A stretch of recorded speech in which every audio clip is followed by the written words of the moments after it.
and we're going to fight hard each and every day, no matter what hit pieces come our way, no matter who tries to take us down. We're going to fight, fight, fight.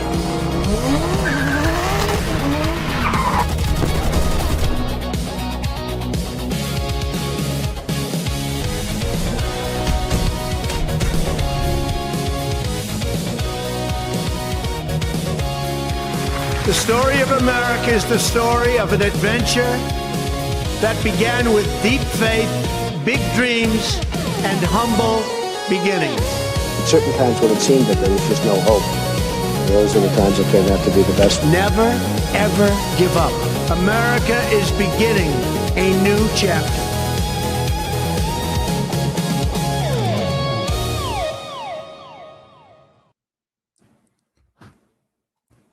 Welcome, everybody, to MAGA versus the world. Tonight, we have a bunch of stuff on the docket. We have another bad judge exposing themselves. Shocker.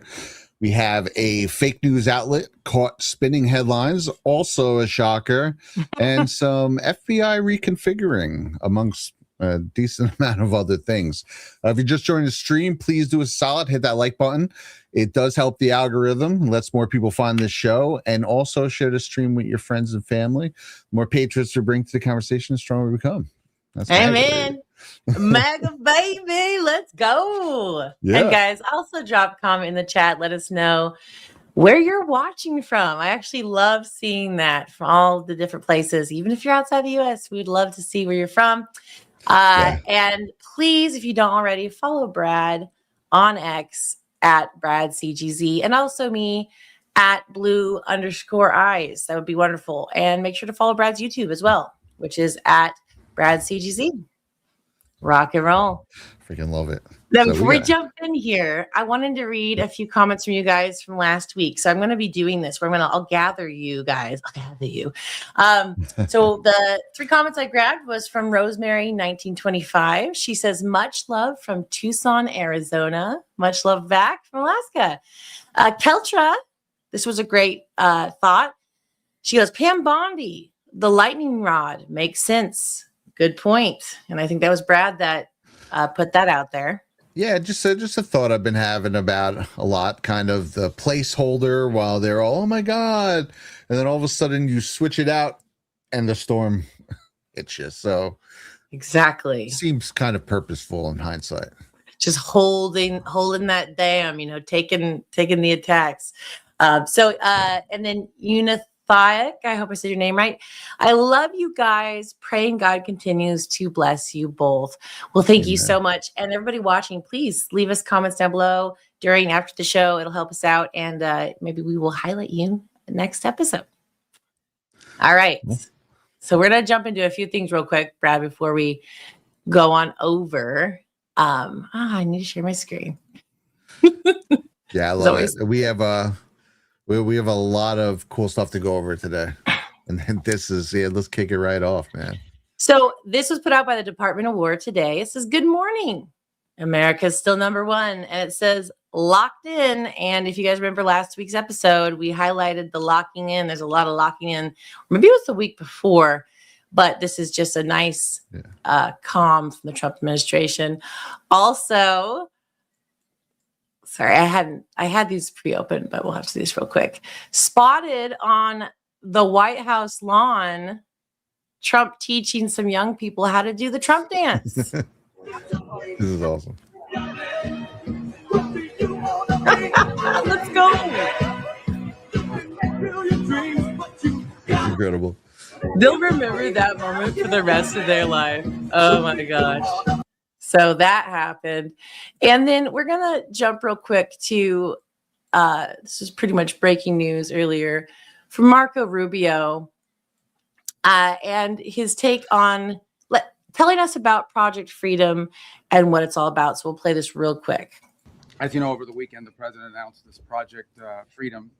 And the goal of it is to, frankly, if you want to talk about it, it's to rescue like almost 23,000 civilians from 87 different countries that are trapped inside of the Gulf and left for dead in the Persian Gulf by this Iranian regime. For more than 2 months now, these innocent sailors and commercial crew members have been stranded out at sea because Iran is conducting something that's not just criminal. It's criminal for sure, but it's desperate and destructive, this blockade of the Straits of Hormuz. Nations from around the world, the overwhelming majority of whom are not even engaged in any military hostilities, are now at risk not just of losing their cargo, but the lives of their own citizens because of this blockade. These ships, you don't leave a ship out there for this long. You start running out of food. You start running out of potable water, essential supplies, and they're at the mercy of this piracy. And what it is, it's piracy.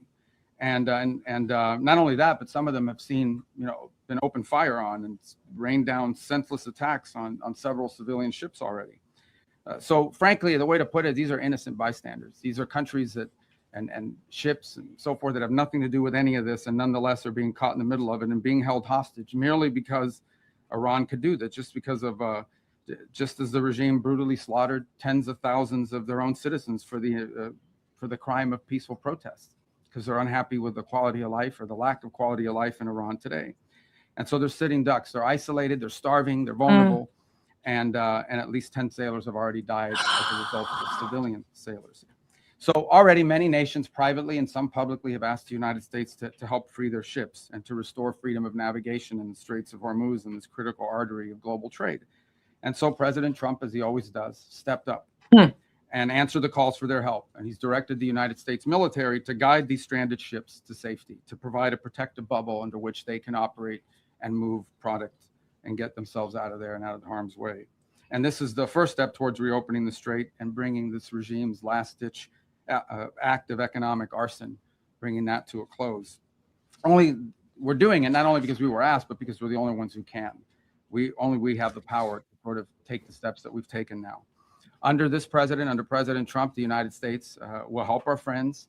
We're going to stand up to rogue regimes like the one in Tehran, and we're going to be unashamed to use our power and our abilities to project military power in the service of our national interest above all else. So there's that. And how cool. I love how he goes, just like President Trump always does. He stepped in. Yep. And yeah, I don't know if you wanted to add anything to that, but those people are just thinking about, guys, like I had come across a video. It was 4 weeks in to this whole ongoing thing with the Strait of Hormuz and the ships being trapped. They couldn't leave and they couldn't go in. And it had been 4 weeks. And I was thinking, man, if I was stuck on a ship 4 weeks and, the toilets start clogging up, guys, the food starts running out, the water starts disappearing. Like this is a humanitarian issue. And no one would go in there to help except for US of A. Let's go, baby. Rock and roll. Right. So I just love that display of power. We're not only kick-ass, we're also heroes. We're going to come in and save people that need help. Yeah. And that's what obviously sparked everything over the edge. Trump told them, don't be killing protesters. And they're still killing protesters, by the way, still right now. So it's just what's going on over there is insane. And it's for finally, and the first time in our entire lives, it's being taken care of. And it's being taken care of by someone who I trust a hell of a lot more than any of these other people who have used some of the terror over there as an excuse to go gallivanting for 20 years. And I could say 100,000% that will not be the case in this. So we're talking about someone who, again, there was no, hey, we're going to go look for the Ayatollah bin Laden for 20 years. Oh, I hope we can find them. It was like, oh, you want to fuck around? Boom, decapitated. The whole regime taken right out. Oh, you have a new leadership? Boom, you're taken out too. You guys going to come to the table now? This guy ain't messing around. This is exactly what he did in his first term. Oh, ISIS? Oh, man, what are we going to do with ISIS? Obama going back and forth all around the Middle East for years. Nope, Trump gets in. Boom, head of ISIS. Cut right off. The Iran part one, and a lot of people think that if Trump wouldn't have had the election stolen from him in 2020, this would have led to a deal that would have prevented a lot of what's going on right now. But head of the Quds Force, Soleimani taken out. Head of Al Qaeda taken out. This is what someone who is very careful and knows how to use the military, uses it. This is why very much, this is probably one of the only people I would trust to make a decision like this. So they're over there, and I'm really glad they're going to go rescue those people on those ships. You grew up on a boat, so I'm sure you can attest to once you're cut off, that could be really, really bad situation. Oh yeah, and then also hearing that these people have been fired upon, and there has been 8 that are dead. Now they didn't specify how, but one could assume either being shot upon, or running out of food, or running out of water. And so this, just to wrap this part up, this is same press conference, and just Marco Rubio really showing the power and the might of our of our military, and how we come in and we're going to take care of innocent people that are being attacked. And that's the way, man. Oh, I'm not sharing the right one. Hold on. Share this one instead. Just about the importance of the Straits for a moment. This is approximately a quarter of the world's oil trade, along with significant volumes of fuel and fertilizer that operate through the Straits of Hormuz. The Iranian regime cannot be allowed to dictate who uses this vital waterway. I don't think this is also being reported enough. Maybe you are reporting. I don't read everyone. I don't many damn outlets here. I don't know who you all are, but I mean, I know who some of you are, but I don't know who all of you are. But I will say this about it. This is an international waterway. Okay, this is an international waterway. And international law is very clear. And I love it because everybody always talks about international law, and this international law on this is very clear. International waterways, no country can control them. There is no international law that allows you to say, I'm going to put mines in an international body of water, and I'm going to blow up ships that don't listen to us and try to go through. That's what Iran is doing. This is a criminal act, and someone needs to do something about it. Something needs to be done. It's completely illegal, completely illegitimate, and completely unacceptable. And that's why the United States military is guiding stranded commercial ships safely through the strait, and is working to restore freedom of navigation and putting an end to these efforts to hold. And as a proof of function, 2 U.S. flagged merchant ships have successfully transferred the Strait of Hormuz in the first stages of this project, and they're now safely on their way. The U.S. military is deploying the necessary assets to extend this defensive umbrella over commercial shipping. But there should be no mistake. And as I said this already, this is a defensive operation. I want to reiterate that point. This is important to understand.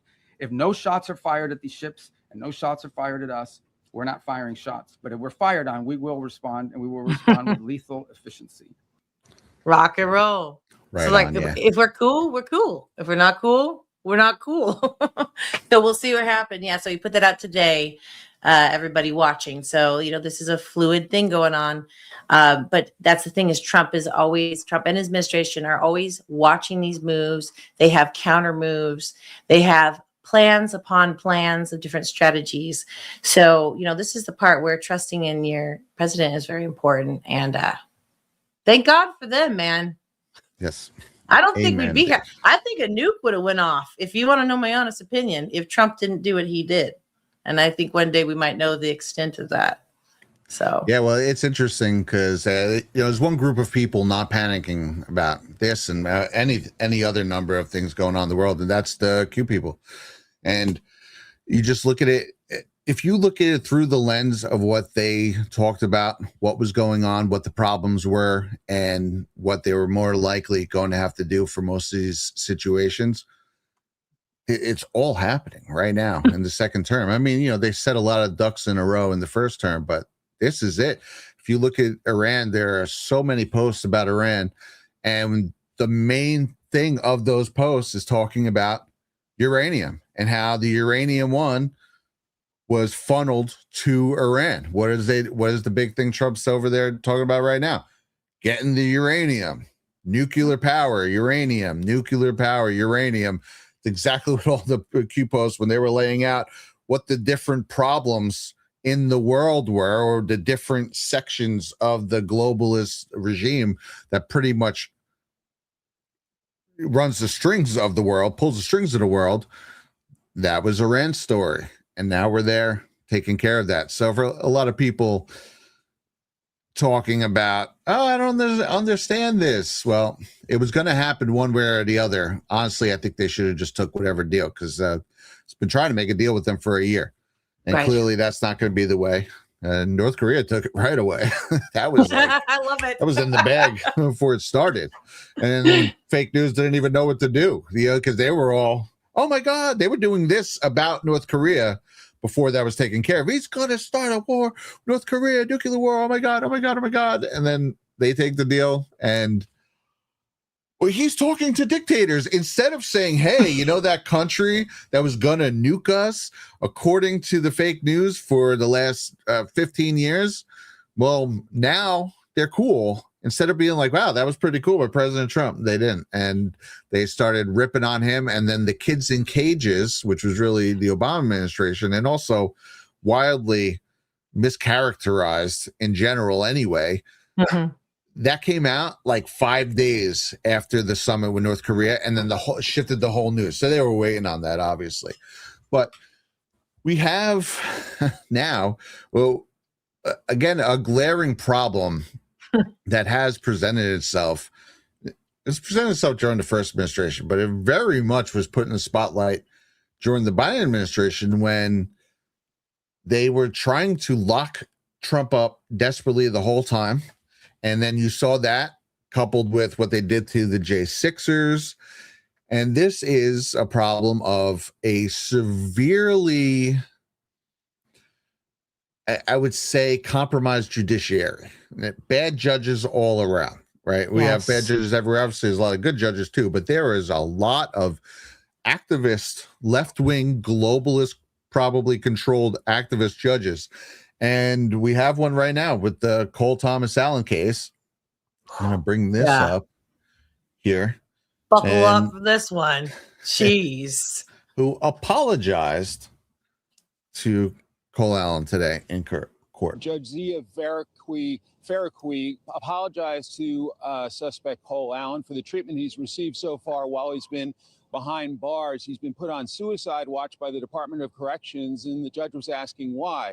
An attorney for the government said that he was put on suicide watch because he told FBI agents the night of the White House Correspondents' Dinner attack that he didn't expect to survive. And his language suggested that he really was not expecting to survive his trip to Washington, D.C., and the ultimate incident where he allegedly showed up with a weapon to try and assassinate President Trump. He's been charged with that crime, but the judge very concerned about his constitutional rights, saying the defendant has requested a Bible, has requested meetings with his legal team, and that has not been allowed. He's been put in restrictive 24-hour lockup with no windows in a padded room without an opportunity to get out for recreation. And so the judge making it clear to the Department of Corrections that he wants answers by tomorrow morning about exactly what the housing determination will be made for the suspect in this case, out of grave concern about his constitutional rights. And that.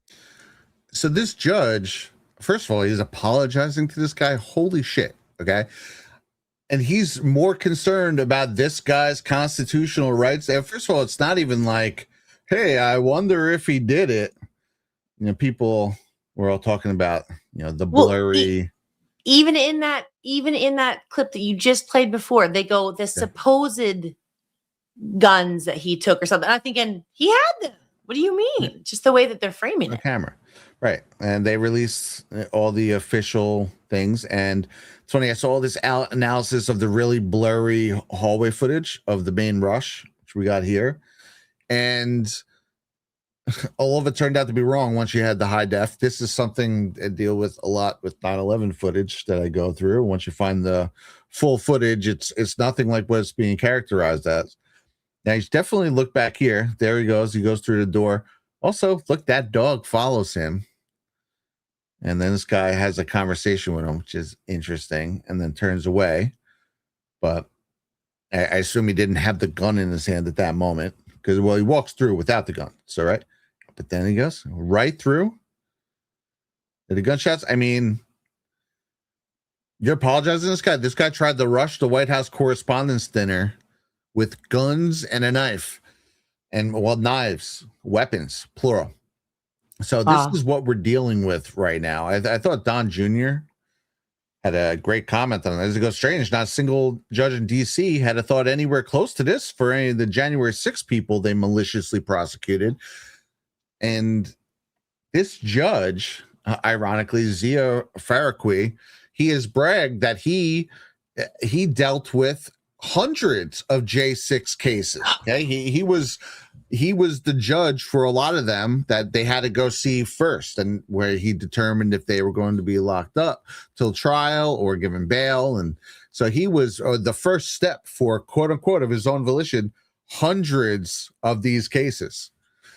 So I just feel he's already biased. You know what I mean? Oh yeah. It's just done deal. So wild. Okay, go ahead. Sorry. It's wild. Now, it is of note that this same judge, he also apologized to one Edward Dana in August of 2025. Well, the apology came in September of 2025 when he went ahead of him. But in August 2025, Edward Dana threatened to kill the president during an arrest for destroying a light fixture at a DC restaurant.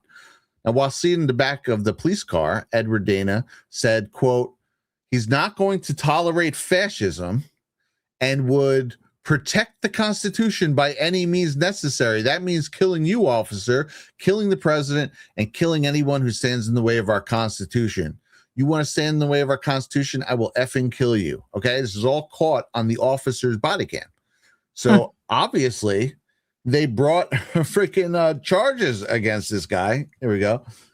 You want to stand in the way of the Constitution? I will effing kill you, killing the president. So they brought charges on him. And first, the DC grand jury refused to indict, of course. And then, despite his statements being on record, and then he went ahead when they still brought charges, and they went in front of Judge Zia Faraqui the same way. This guy apologized and told Edward Dana, quote, so Mr. Dana, on behalf of the court, I apologize to you, and said that this and made the point that this was meant to make people who look like Edward Dana afraid, and also that he's afraid, and that these were all terror. These were terror tactics by the Trump administration. The guy was literally arrested on body cam for saying, that he wants to off the president. I mean, they should feel afraid. That's what the punishment is. That's why you go to jail, is so you don't do it again. He was making the point that it was to intimidate black people. That's what he was trying to say, or anyone of black or brown skin color. I have the court docket. I should bring that up. Yeah, dude, that is even worse. Yeah, you know what? I'll find that for a second if you want, and then I'll read you the full statement, because this guy is, holy crap! Like, talk about a freaking problem. And this is the one who's going to prosecute Cole Allen, and then right off the bat, he's apologizing to him. What's going on here, dude? This is a DC. The DC judiciary has made it very clear during the last 10 years that if you're fighting the MAGA movement, they will protect you. Yeah. Completely compromised. That they have created an air of acceptability for these exact actions. So it's, again, also of note that he bragged about playing a role in hundreds of J6 cases. It is, but this guy, he feels bad about potentially about people being threatened for trying to assassinate Trump. Here we go.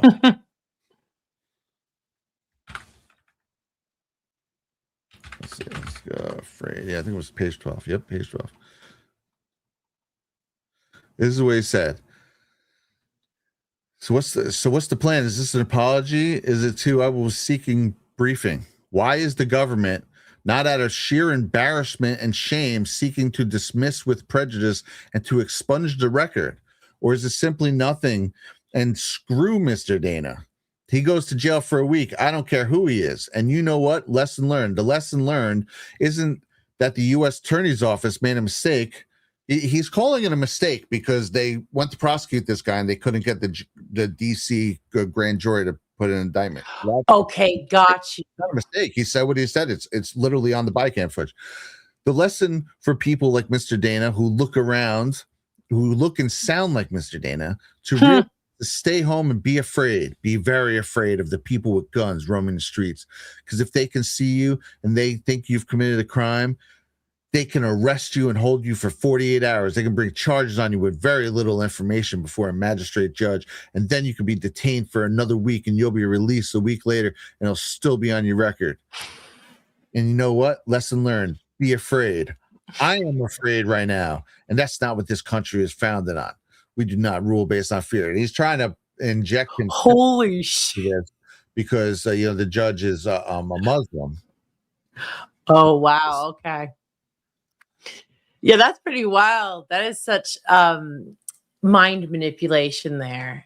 Yep. And, people are doing threats on it. It doesn't even matter who it is. If there's death threats and things like that, it doesn't matter what race, what gender, doesn't matter. It's wrong. And if you have somebody that went, what I thought was interesting, what he was saying about Cole, if that's the same judge you're saying that was saying that. Apologize to Cole Allen. Apologizing. So if you are put in jail, it's because you have done something wrong. If they throw you in solitary confinement, so be it. Right now, I understand there's criminal persecutions. And I love that Don Jr. brought that up with the J6 because they were doing that to those people and they had done nothing wrong. Right. So we see this battle of it's all the psychological. It's trying to make you feel bad for a criminal. Right. Don't fall for it.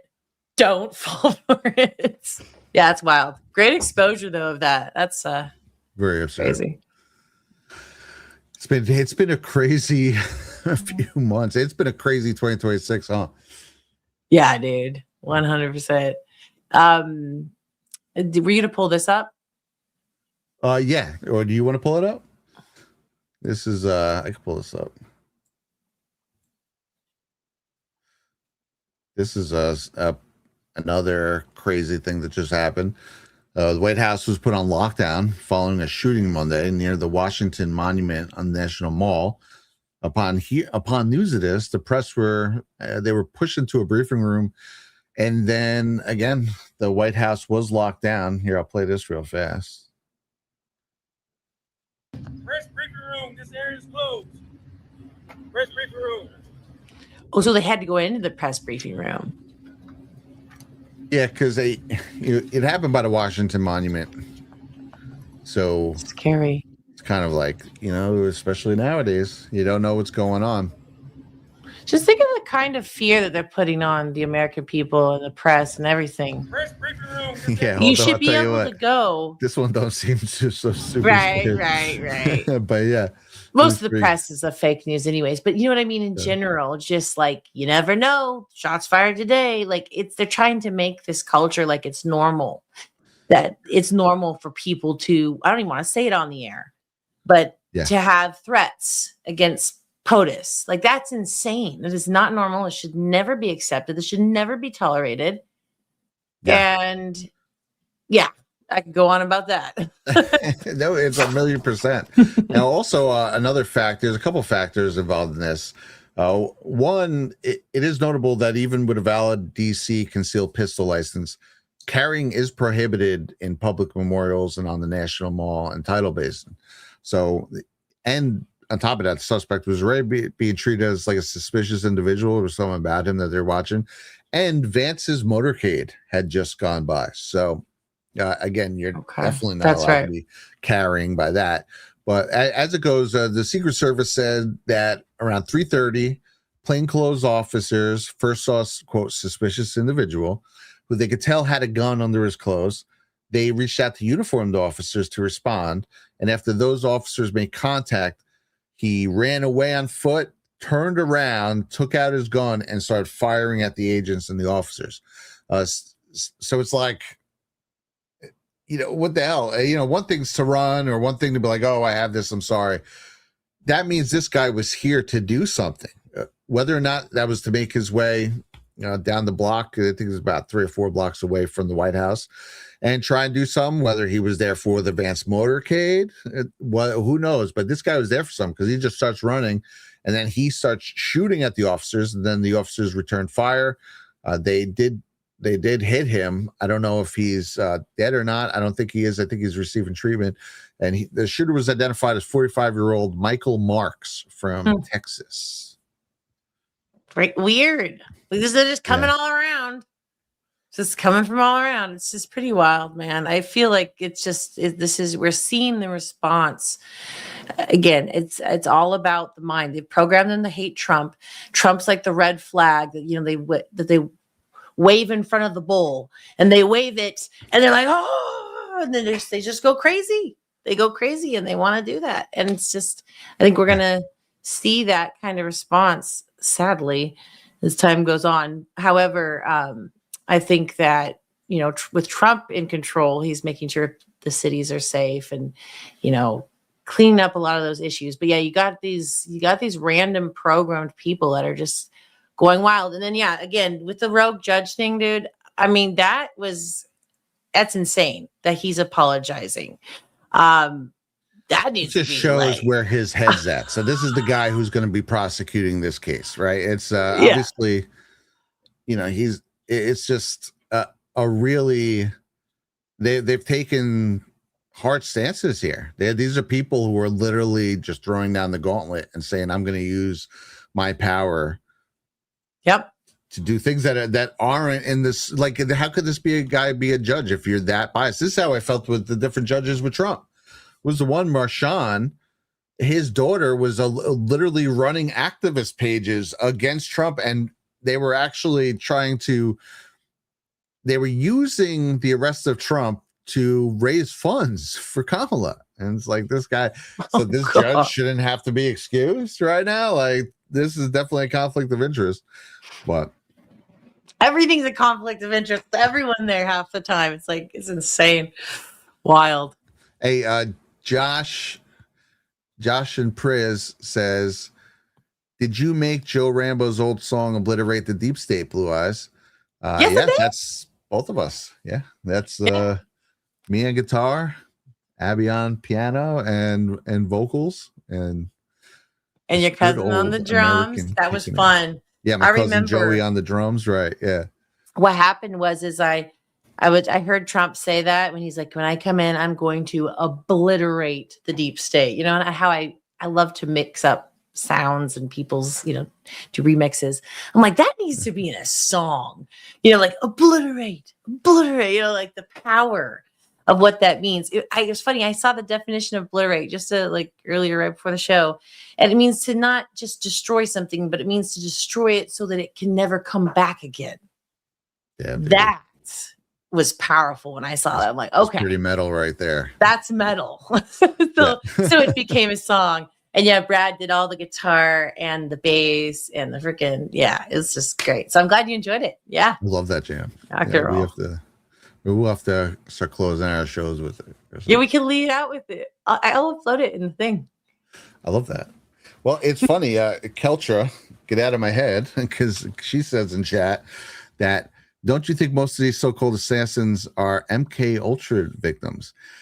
Yes. Now, I don't know if they're directly, like in the movies, in a room with their eyes open being MK Ultra, but I do feel like there has been a mass MK Ultraing of the world, really, in our public, and a lot of us haven't fallen for it, but we're also not watching a lot of the stations. They're clearly doing That's it. important. These people, and I also think a lot of these psych meds do play a part in it. I think a lot of just meds in general. They give people a lot of different mood altering drugs, anxiety medicines, psych medicines across the board have been prescribed since the 90s like crazy in comparison to any other time in human history. And during the MK Ultra trials, they found they were using like LSD, but they found that you have to lower the mind. You have to find things to kind of break down people's alarm systems, SSRI blockers and stuff fall right into these categories.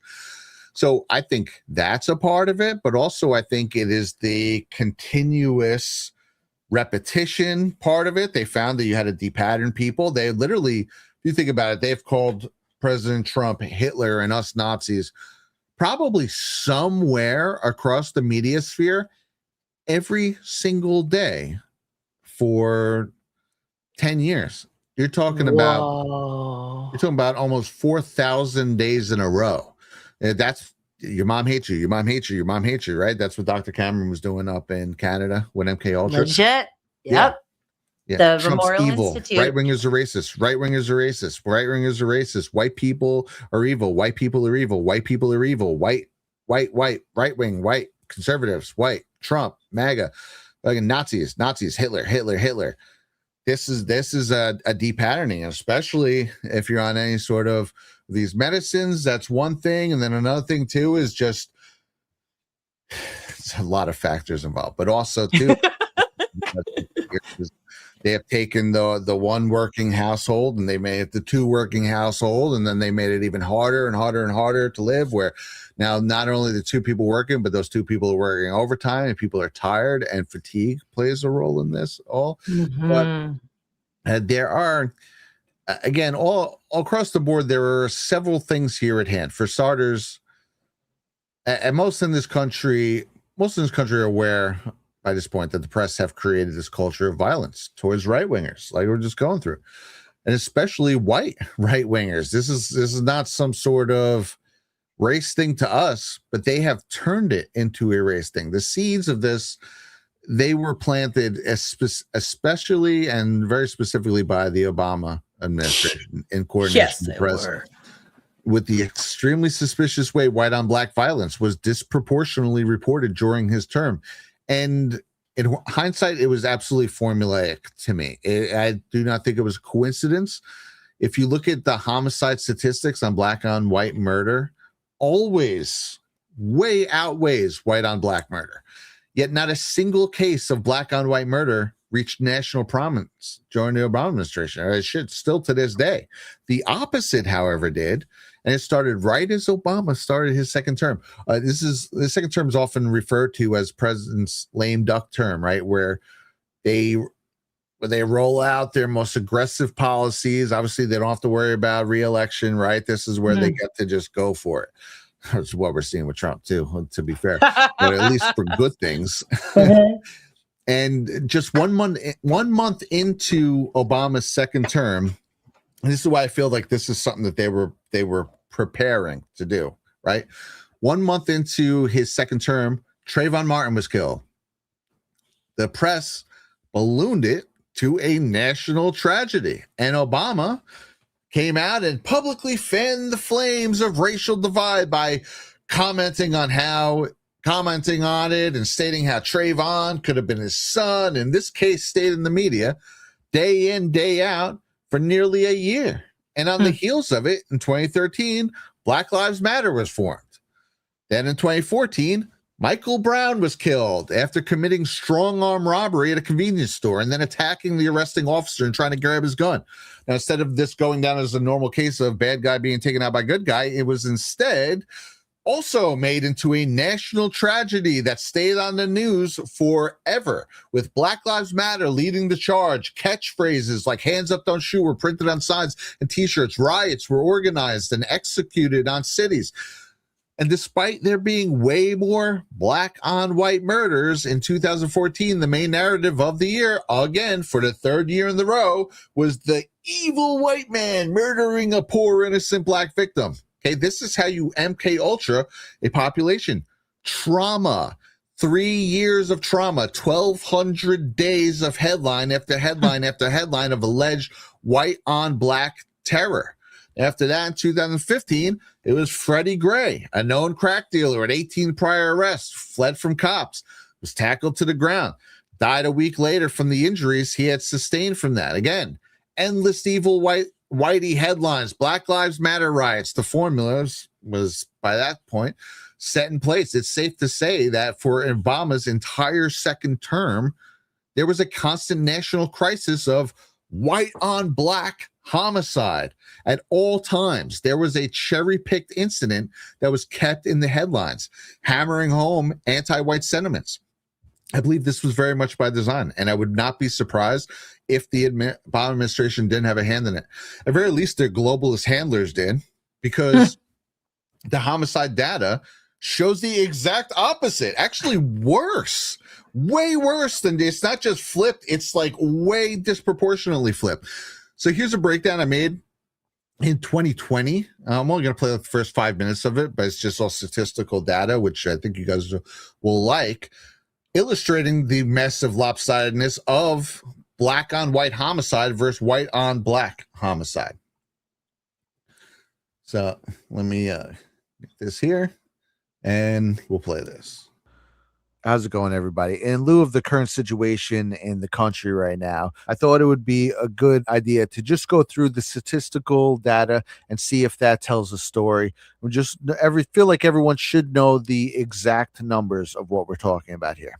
First, I'm going to look at the general race statistics for murder. This is the general right from FBI.gov. We're going to look at these statistics right now. So first, I'll go through each year. I have every year going back to 2010.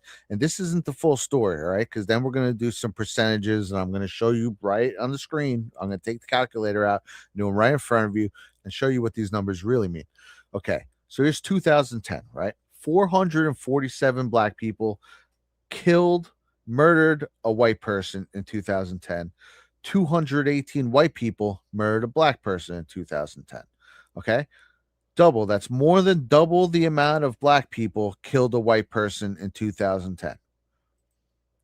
In 2011, 448 black people murdered white people, only 193. And to make no mistake, I wish every one of these said 0. This is not a contest. I hate this stuff. Okay. This sucks that there's anything on this page. But since you are literally tearing down the country in the name of white on black crime and how white people oppress and kill black. I think I should add that I made this video during the George Floyd riots. Yes. It was terrible. Again, and that was, again, as we've seen, that was the formula that was perfected in 2014 and just had kept going at that point. That was year 6 at that point. All right, I'm gonna keep going. Black people, you should at least know the numbers. That's all. You should at least know the numbers. So if you can't sit through this, you shouldn't be out there protesting. You shouldn't be online protesting. And this will be quick. I'll go through it quick. I'll show all my work on the screen, and then you could decide for yourself at the end of this video. Okay? Sound good? All right. So 2011, 448 black people killed a white person. 193 white people killed a black person. 2012, 431 to 193. 2013, 409 black people killed a white person. 189 white people killed a black person. Okay, are you seeing a trend here? They're all exactly the same. This is every single year. 2014, 446 to 187. 2015, 500 to 229. 2016, 533. See, it's getting worse, okay? And then to 243, all right?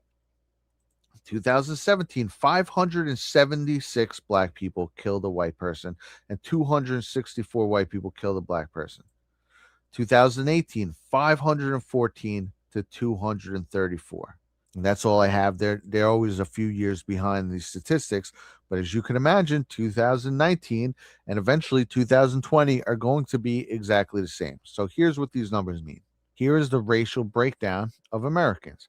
You have 197 million white people, right? And 39 million black people. All right, so here's your demographic. Here's how many different people are in this country. Here are the murder statistics for 2018, which we just went over, is pretty much the average for every year. So of the 39, 445, and 495 black people in America, 514 of them killed a white person. So 1 out of every 76,000 black people killed a white person. If you go to the white statistics, you have 197, 277, 789, right? Now, out of those people, 234 of them killed a black person. So 1 out of every 843,000 white people killed a black person. Okay?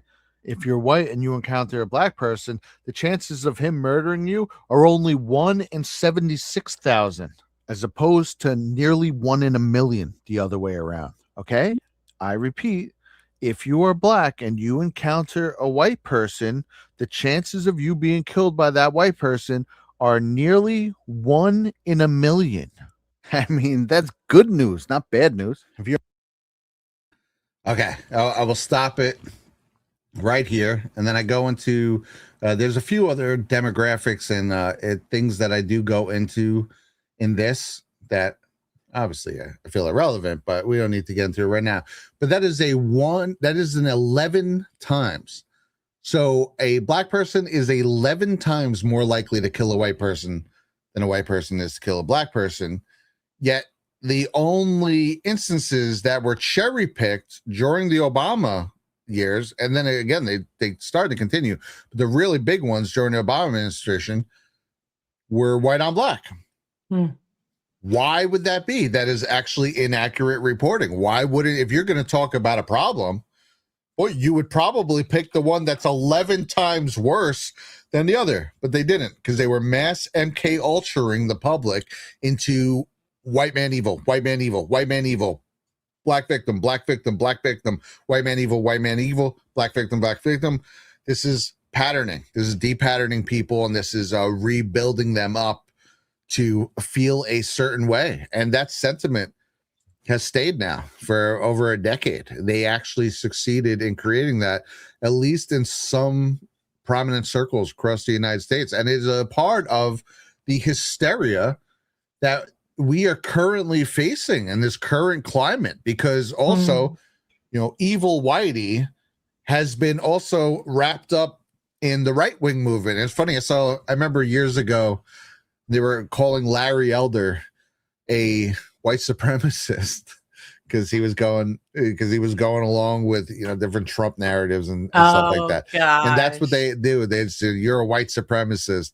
But now we know that white supremacist movement was on such life support that places like the Southern Poverty Law Center had to go above and beyond to revive it. So that's cool. So real quick, I have to say about all this, it's just so interesting. So the whole point about, I love your breakdown. They don't want us to look at that, right? Why would they not want us to look at the black on black crime and all that? It's clearly a problem. And it reminded me of this. I was trying to remember his name. I couldn't. I cut out a clip of this. He's a black guy and he's brilliant. He's MAGA. He's running for, I think, a position in Congress. And he says, yes, he goes, we need to look why the black community has turned into this. Why are they being targeted? And then like how people have brought up the idea of them being, ghettoized. This is a real thing. Why do they not want us to talk about that? They have been targeted, and then they have been turned, and they have been weaponized, and they're used so sadly as tools.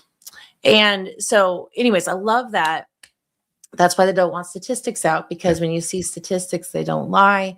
And then you can find the problem and you can work on the problem together. Because remember, they want you divided by race. And isn't it so funny? Always the problem you're being accused of is exactly what they're doing. That's straight from Karl Marx, by the way. Did I have it written down here? Accuse your opposing side of what you are doing yourself. That's the left's playbook. 100%. So think about it. Russian collusion. No, actually, you know what I mean? Like every single thing that you can think of, they've done it. So it's wild. But yeah, great breakdown. And I saw real as fuck Patriot in chat. Good to see you. I should say AF. I shouldn't say that. And good to see you guys. Keltra. We got Brawlsley out there. We have 1,000 Dare. We got a lot of people. Fretman Dan, so good to see you. Thank you guys so much. Give me thumbs up. And share the show if you like it. Yeah. No, amen, dude. What's up to everyone out there? And again, it's nice to have a nice administration in. This is also why it's nice to finally have a non-biased leadership back in the FBI. And I got to say, the DOJ and the FBI are on fire right now. And we're going to get into that right after this message from Rumble. Let's see if I bring this up on the screen here. And this country wasn't handed to us. It was carved out one hard mile at a time. From 1776 to right now, 250 years of grit, sacrifice, men and women who refused to fold. Sea of Mud Apparel just dropped their 250-year anniversary shirt, built to honor where we came from and the fight it took to get here. Every piece is American sourced and manufactured in Nashville, Tennessee. No shortcuts, no overseas mass production, just real gear from real Americans. This isn't some soft throwaway patriotic tee. It's rugged, it's durable, and it means something when you wear it. And right now, sales items are buy one, get one free. Oh, very cool. So if you believe this country is still worth standing up for, this one's for you. Head to seaofmud.com. That's seaofmud.com and use the code Rumble for 10% off and take advantage of the BOGO deal. Sea of Mud Apparel, 250 years later, and we're not done yet. There I am. Yeah. I don't know how you do that. That's so cool. I feel like I want to move it over a little bit, but it's a task for another day. So you want to maybe take us down a little bit of the DOJ and FBI being on fire, man? Because it's funny because remember about, it was like 3 or 4 weeks ago, they were like, couple weeks, it's going to start. And everyone was like, no, shut up, blah, blah, blah. And boy, it definitely has started. It's been a fun few weeks for sure from that aspect. Okay. Yes, it has been. And I will tell you, since we gone live, Cash put this out. It's like, what, 19 minutes after we went live? 14 Amazing. minutes after we went live. For the crowd that says they're not doing anything, check this out. The FBI and the Justice Department identified and located 200 plus innocent kids. They arrested more than 350 child predators. Oh, man, dude. In a month-long op called Operation Iron Pursuit. So Cash just put this out. Todd Blanche also, I'll go into what he said about it as well. So 350 plus is the most takedowns we've had over the last year in any violent crimes against children op under President Trump's administration. More than restore justice, enduring justice, and relentless justice last year. All big successes as well. It's funny. I was going to bring them up. Restored Justice had 205 arrests and 115 children rescued. Enduring Justice had 234 arrests, 133 children rescued, and Relentless Justice had 293 arrests and 205 children rescued. And this is even more now. Now add this to the pile. People were like, what are the arrests of these perverts? Bro, it's ongoing. They're not going to tell you on ABC News. These people are literally at war with the Trump administration. And think about it. These are the children that we talk about, that it's all about the children. Yeah. That's the reason why we do what we do, why we stay up at night. The things that we found out, you're like, oh my gosh, that's going on. Yes, that's going on. And then now you have Cash. You guys remember when Cash wasn't FBI? You guys remember that? Like, you know how much has changed. I love that Cash Patel is the head of the FBI, by the way. They're like, how freaking awesome is this? Freaking badass. So rock and roll. That's a lot of children saved. Now to add on with that, Todd Blanche said the result of Operation Iron Pursuit is another example of the Justice Department's unwavering commitment to find child victims of sex abuse and arrest child sex predators. This 1 month nationwide enforcement effort resulted in more than 200 child victims located and over 350. So same thing that we went through. Child sex abuse offenders arrested. Great work to all 56 FBI field officers and U.S. attorney offices and to local law enforcement partners. Thank you for that. Around the country who coordinated this takedown. So amazing. And just, incredible. Children are the next generation. Children are what matters. Children is what they've attacked. Children is what again, I won't get into the description, but it's the most innocent form of mankind. And they have taken it and destroyed it. And Trump is currently in the business of restoring common sense, good moral values, none of this evil, dark, satanic cult stuff. And just look at this. Look at how it's just going to change everything. And these children, obviously, they're going to need help. They're going to need rehabilitation. And they have set those things up as well. If you look into, I think it was an executive order that Trump did coming in the second term of how to help rehabilitate these trafficked, not only children, but men and women as well, to come back into society. Because this is just horrific. Like, you're not only a slave, you're. Imagine that's your child. Imagine that's how you start life with something like that. I mean, obviously it's great to get out of it, but that's the trauma that'll stay with you forever. And that's another thing that's not really talked about Trump's first administration. He had several human trafficking and child trafficking summits where they were wargaming how to go after these people, how to make arrests, how to save children. And these are things that if we had a true press would have been like, whoa, this never happens. And that is so awesome. But instead, they didn't report on a second of it. And, people like us, we were documenting it. But isn't that crazy? There are so many ways that the press has completely outed themselves as just a tool of globalist usurpers. It's not even a question at this point with the way they've covered Trump and gone after us. And they try to make good things look bad. I think that's the key. Can you remember from the very beginning? It's like, sir, are you behind satanic pedophiles that traffic children? Are you behind destroying them? He goes, well, of course. Of course I'm behind that. It's a bad thing, isn't it? It's like, if I can help the world, I'll help the world. Like, can you imagine going there and going, I'm a reporter, I'm going to frame this question in a way that makes it like, this is bad to do that.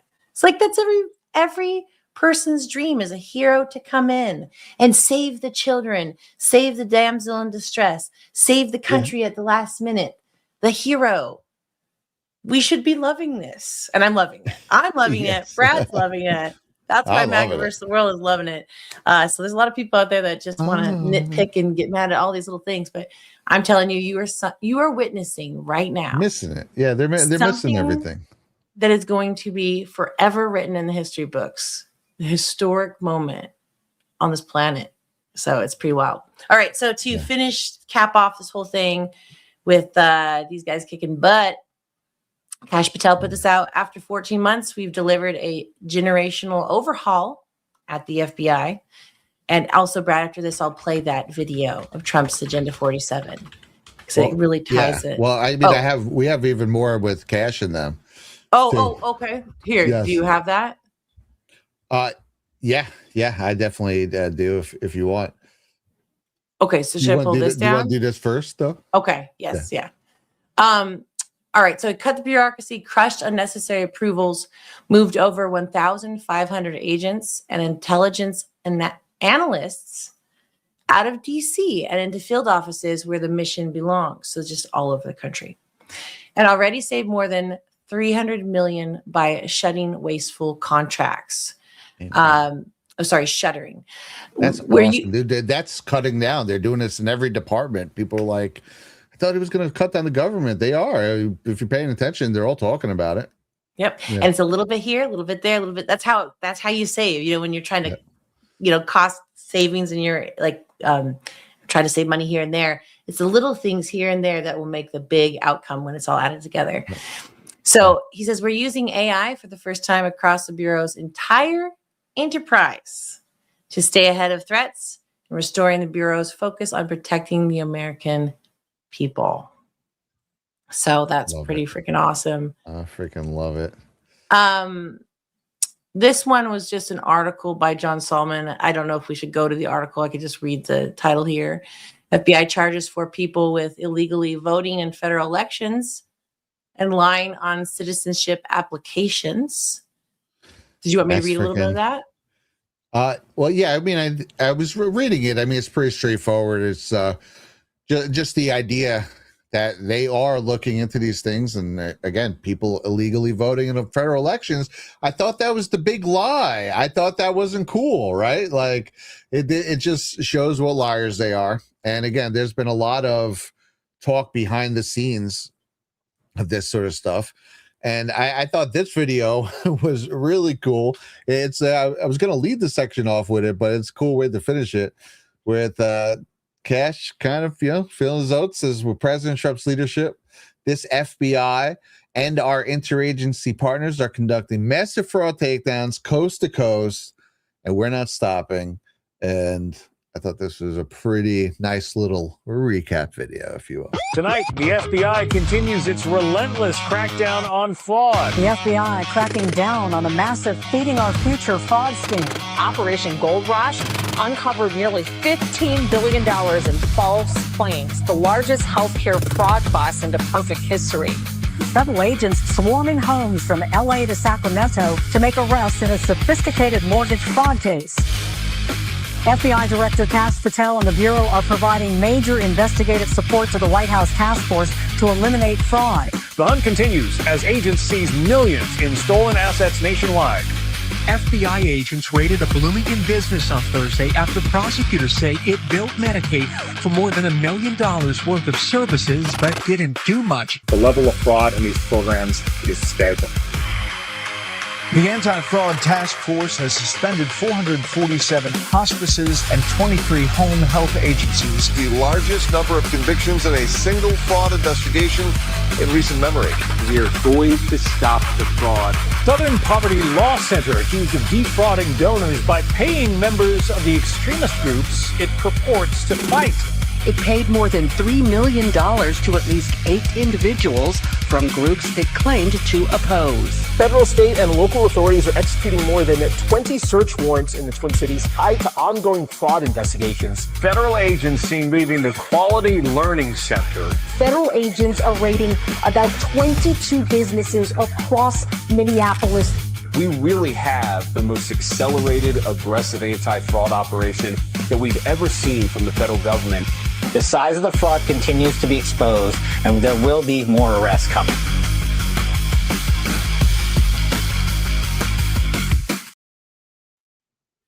Let's go. This is how you do it, man. I freaking love it. Freaking awesome, dude. Like, hit it.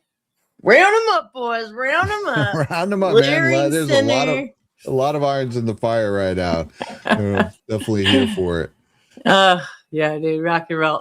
Oh, are we moving on, or should I play this one? This was also one that you put in there. Well, what about the weren't you were going to tie something into one of the agenda videos, right? Well, yes, this is the super cut I made. So, okay, so that is related to, and I closed it out now. Let me see if I can find it. Is that the 300 million cut in spending and all that? No, it's actually a video I have uploaded here on the side here in StreamYard, but it's oh yes, exactly. Yes, it's basically moving the Washington bureaucrats, the whole cancer that's just staying right in Washington, D.C. Trump, during his Agenda 47 speech that he did during the Biden administration term, by the way, so it was kind of like mid-time, he's like basically saying, hold on, patriots. And he goes, this is what I'm going to do when I get in. And he talks about exactly what we just read that they're doing. Right. Oh, so it's a future proofs past kind of thing. So, yeah, if you don't mind, I'll play it. It just kind of goes through just the idea of promises made, promises kept. Boom. Here's my plan to dismantle the deep state and reclaim our democracy from Washington corruption once and for all. And corruption it is. First, I will immediately reissue my 2020 executive order restoring the president's authority to remove rogue bureaucrats, and I will wield that power very aggressively. Second, we will clean out all of the corrupt actors in our national security and intelligence apparatus, and there are plenty of them. The departments and agencies that have been weaponized will be completely overhauled so that faceless bureaucrats will never again be able to target and persecute conservatives, Christians, or the left's political enemies, which they're doing now at a level that nobody can believe. Third, we will totally reform FISA courts, which are so corrupt that the judges seemingly do not care when they are lied to in warrant applications. Fourth, to expose the hoaxes and abuses of power that have been tearing our country apart, we will establish a Truth and Reconciliation Commission to declassify and publish all documents on deep state spying, censorship, and corruption. And there are plenty of them. Fifth, we will launch a major crackdown on government leakers who collude with the fake news to deliberately weave false narratives and to subvert our government and our democracy. When possible, we will press criminal charges. Sixth, we will make every Inspector General's office independent and physically separated from the departments they oversee, so they do not become the protectors of the deep state. Seventh, I will ask Congress to establish an independent auditing system to continually monitor our intelligence agencies to ensure they are not spying on our citizens or running disinformation campaigns against the American people. Eighth, we will continue the effort launched by the Trump administration to move parts of the sprawling federal bureaucracy to new locations outside the Washington swamp. Ninth, I will work to ban federal bureaucrats from taking jobs at the companies they deal with that they regulate. So they deal with these companies and they regulate these companies, and then they want to take jobs from these companies. It doesn't work that way. Finally, I will push a constitutional amendment to impose term limits on members of Congress. This is how I will shatter the deep state and restore government that is controlled by the people and for the people. Thank you very much.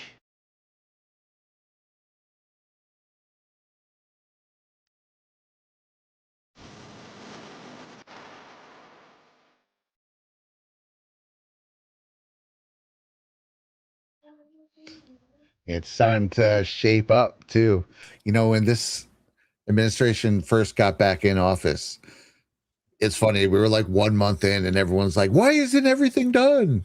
And I was like, I had made the declaration at that point. It was like, give it to about June of 2026. This is just something I've observed. I observed it first in the first Trump administration, the second, and then the Biden administration, is that everything they're doing, it usually that's when it starts hitting a peak, right? About halfway through the second year is what I noticed.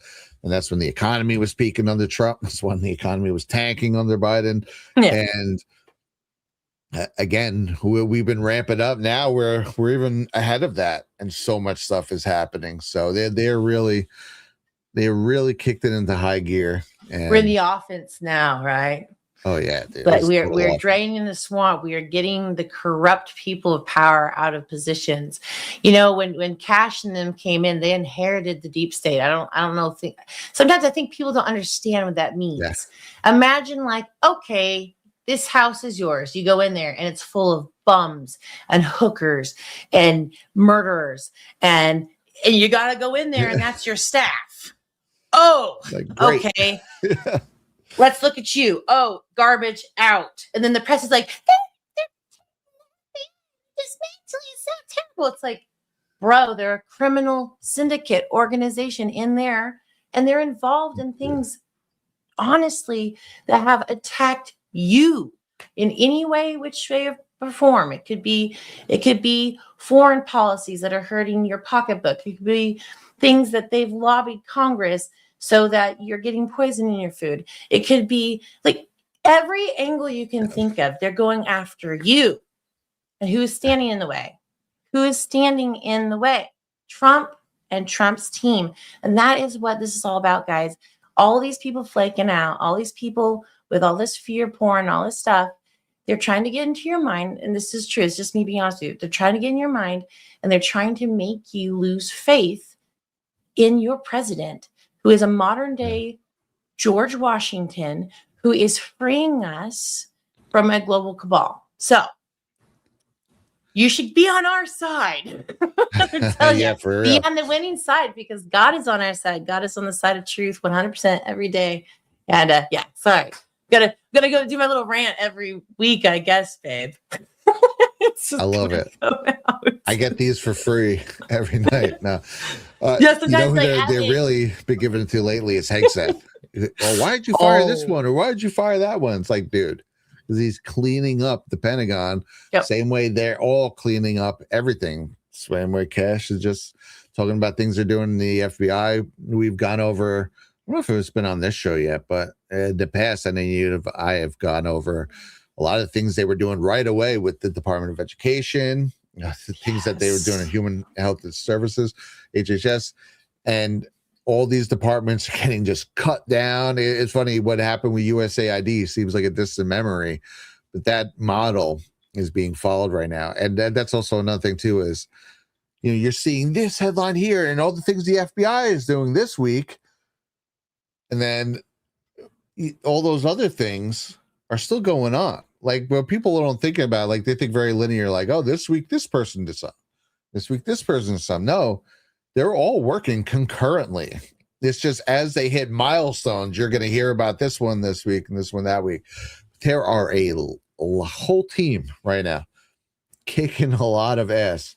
And before we go into, again, we're going to talk about a little something with the fraud division and Assistant Attorney General Colin McDonald. But first, I just want to take a second and shout out one Red Pill for the raid over on Let's go on Rumble. So what's up, dudes? So you guys filtering in there and saying what's going on. Also, shout out to Pilled. And we got raided by Woke Societies over there.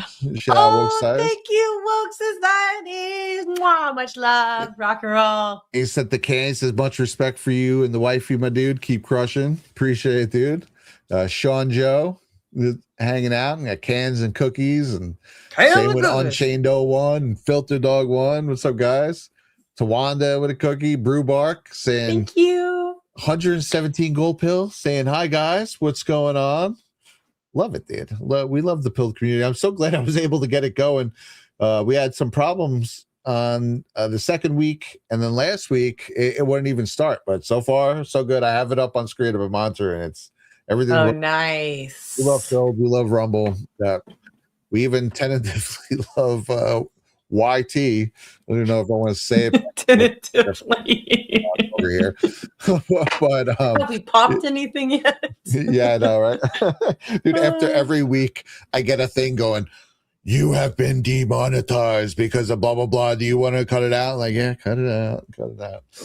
So one way or the other. It's a demoralizing thing, in a the way. Cash video we played with that we just played, they made actually has Beastie Boys in the background, and I literally extracted it from the audio, made an AI something at least similar using AI, re-edited it in, recut it so it fit, just so it wouldn't pop a copyright. Bro, you didn't tell me you did that. You were like the wizard. The crux of being that's funny. He's we were the like blowing wizard. past it. I was like, no, we're gonna play this. But rock and roll. This so get back on track though. You're gonna love this. This is Todd Blanche, who again just been a maniac since he's got in. Love it.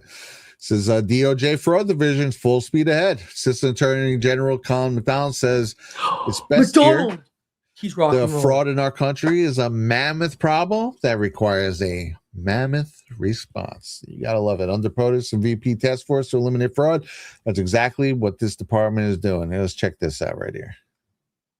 First order of business here. How, what are day-to-day operations like? But what was the first thing you did? Because this is a mammoth undertaking. I think the estimates, the conservative estimates, are somewhere around $230 billion in fraud against the taxpayer every year. So it's a mammoth problem that requires a mammoth response. And that includes the processes, the procedures, it includes the personnel, it includes our relationships with our state and local partners to ensure that we have the capacity to truly reach all edges of our country, because the fraud is happening across the entire map. Just a couple weeks ago, everyone did their civic duty and they filed and they paid their taxes.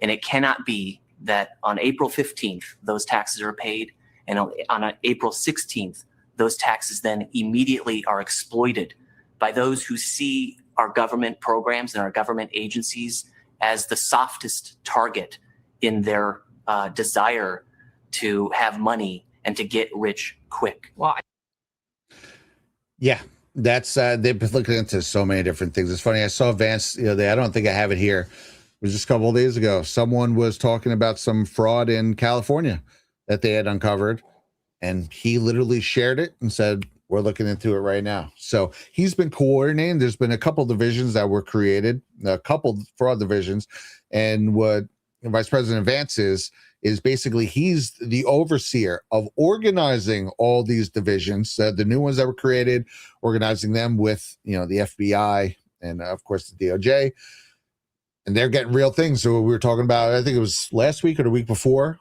they served 22 warrants in Minnesota. That's in relation to what Nick Shirley was uncovering, and that also caused a whole waterfall. The people were doing it. There was the one lady who was doing it a lot in Washington State, and I've been seeing things coming up all the freaking time. The whole country is energized, and I am freaking here for it, man.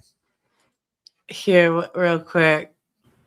I won't play the whole thing because it's 8 minutes long, but same guy. This is when McDonald came on my radar. I was like, this bro's serious. So this was San Francisco, California. Nice. Just here for a minute because he says it right in the beginning, I believe. Message today and every day is simple. If you steal from the American taxpayer, the Department of Justice and our law enforcement partners will do everything possible to award you free housing in a federal prison. So that's pretty much it. Okay. He goes What a on nice to say, guy. we're going to come after you. We're going to give you free housing in a federal prison. Because he came up there and I saw him and I was like, okay, he's got a little bit of some wild eyes. Let's see what he's got going on. Oh, yeah. He's delivering. He's serious. He's serious. Fighting homelessness amongst the criminal community. That's good. That's good. Good man. Old McDonald had a prison. Straight to jail you go. We should go. We should go right to the McDonald comms going on right now, by the way. Code word Ronald McDonald. I love when people were sharing that. Like, did you see that? Code word Ronald McDonald. I'm like, dude, that is from a Sam Hyde clip where he's literally making fun of us. Please. So, I love me some Sam Hyde, but it's like, maybe that's not the clip I would want to share, but that's funny. Yeah, dude. I thought it was a good clip though. I gotta say, that was good. Do you want to go to where are we at? Are we here? Are we here? Again, this is another one from Eric Doherty posted above Todd Blanche. You want to do that one? You pull it up if you got it. Yeah, because I think this is pretty great stuff right here. And I'm just going to play this one. As you all know, last November, the president tasked the department to investigate the costs and prices of beef. As a result, we prioritized investigating potential antitrust violations in U.S. cattle and beef markets. In the beef industry, the big four processors control over 85% of the beef processing market. Two of the big four are primarily foreign-owned. Multiple plant closures across the country, the current market structure, and high concentration in the industry indicate anti-competitive activity. Since the president's executive order, the department has been actively investigating with a review of over 3 million documents. Hundreds of industry participants, including ranchers, cattlemen, producers, and processors, have been contacted and many interviewed as part of this ongoing investigation. More broadly, the department has also executed on the president's executive order to stop anti-competitive behavior in the broader food supply market. Later this week, we will be announcing an historic settlement that will directly affect the prices of proteins like chicken, pork, and turkey. This business model allows competitors to exchange competitively sensitive information on every aspect of the protein industry and has raised the prices on chicken, raised the prices on pork, and raised the prices on turkey. Okay, so I played this one first because I want to illustrate the point that they're going after. There's a lot of different things. Like, so this is a story that wouldn't be a flashy headline, right? But one, it's about grocery prices, which is a hot topic, but it's a very specific thing.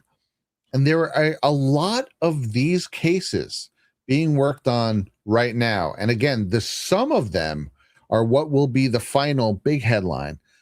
But they're doing that type stuff along with this type stuff. It's just to illustrate that there are so many things from trying to go after people who are basically monopolizing the meat industry right now, and the reason why these things are skyrocketing in price, to things like this with what we would say is a global cabal member who is, it's coming down the line. For one, James Comey. TikTok.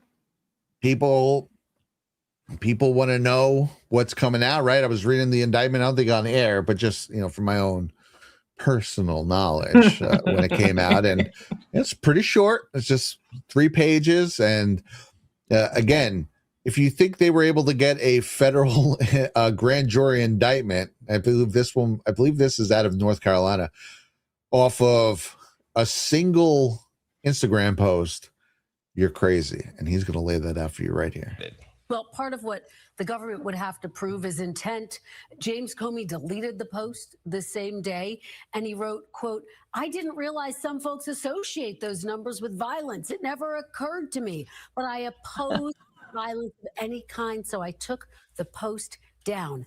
How do you prove intent, Mr. Blanche, when Mr. Comey himself said he didn't understand that some people would look at that and think about violence? You prove intent like you always prove intent. You prove intent with witnesses. You prove intent with documents, with materials. So again, this is not just about a single Instagram post. This is about a body of evidence that the grand jury collected over the series of about 11 months. That evidence was presented to the grand jury. And it's not the government. It's not the Department of Justice. It's not Todd Blanche that returned an indictment against James Comey. It's a grand jury, part of the judicial process. And that this process has to be allowed to play out in the courts. It's not fair to Mr. Comey. It's certainly not fair to the prosecutors for us to be airing your view or my view of this indictment. It's something that will be presented in court at the time set by the judge. Well, let's delve a little deeper. Conservative legal scholar Jonathan Turley said, quote, "This indictment is facially unconstitutional, absent some unknown new facts." Are you in fact saying that there are facts beyond this Instagram post that clearly establish an intent to threaten the president's life? I've said repeatedly, this was an investigation that lasted 11 months. If the only facts that existed was the posting of the Instagram, obviously that wouldn't have taken 11 months. And so when Mr. Turley talks about whether it's facially unconstitutional, absent unknown facts or circumstances, we will necessarily have to prove beyond a reasonable doubt at trial every element of this crime, which we're prepared to do. Can you? He's so savage. These guys, obviously, it's not going to take me 11 months to investigate an Instagram seashell post. Right. Idiots. Like, I love it. I love it. X22 did a great post of it at this time, before this came out, by the way. He's like, if you think it's just the seashells thing, I think there's a little more to this. And I was agreeing, and me and you as well. And look at that. Look at that. Looks like something else come down the pike for Comey. And here's the thing. The grand jury saw something. Whatever they saw, it was enough for them to go, oh, yeah, criminal. Yeah, exactly. And you have to prove what's his mindset when he's saying this. What is he doing? What is he saying to maybe other people? Again, we don't know exactly what they have, but 11 months. That means they started this investigation before even the indictment that they brought on him in the fall. So a lot of stuff is happening. Obviously, Bolton's trial's coming up, and we know that Clapper and Brennan, they are they're on deck. You can bank go. that, bookmark this post right now. And this is what we've been waiting for. This storm is literally here, and I've been enjoying it. We know that Comey, he's a bad person. He is a very bad person. Right after January 6th, I want to say literally like a week after January 6th, he was calling. He's one of the voices who was going on shows, calling to lock them all up. President Trump, he was saying, I wish I could prosecute him myself. And it was weird because he was also doing mixed messaging, because then he was like, but, it might not be good for the country. There's stuff. I have things where he's saying that in one clip, and then literally later that same day, he's on a different show saying the local prosecutors should be the ones locking him up. So he kept trying to say like, oh, I don't think, Biden administration be going after him. But then, so it's like, wow, that's very mature. But then I have other things where he then further clarifies, like he wasn't saying on these other shows, where he's saying that, but the local prosecutors in New York and all these other places, they should prosecute him to the fullest and throw him in jail. And what happened? You had Boom Boom Letitia James. You had all these other different people trying to go after him and desperately trying to find the stupidest crap to use against him and throw him in jail. And this is James Comey was calling for that. So you know what? Now it's the Patriots' turn, bro. Dude.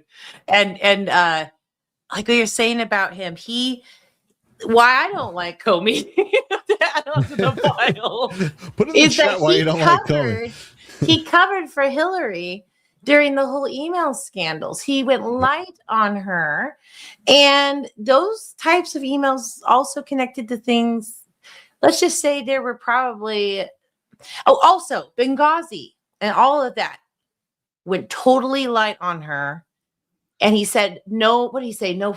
No based prosecutor would bring a case against this. Remember that? It was this talking point. No real prosecutor would bring a case against Hillary Clinton. No. That was the talking point. And then meanwhile, with Trump, is like, oh, go after him, seeding death. We have to take him and put him in jail for 200 years. Like, what is wrong with these people? Anyways.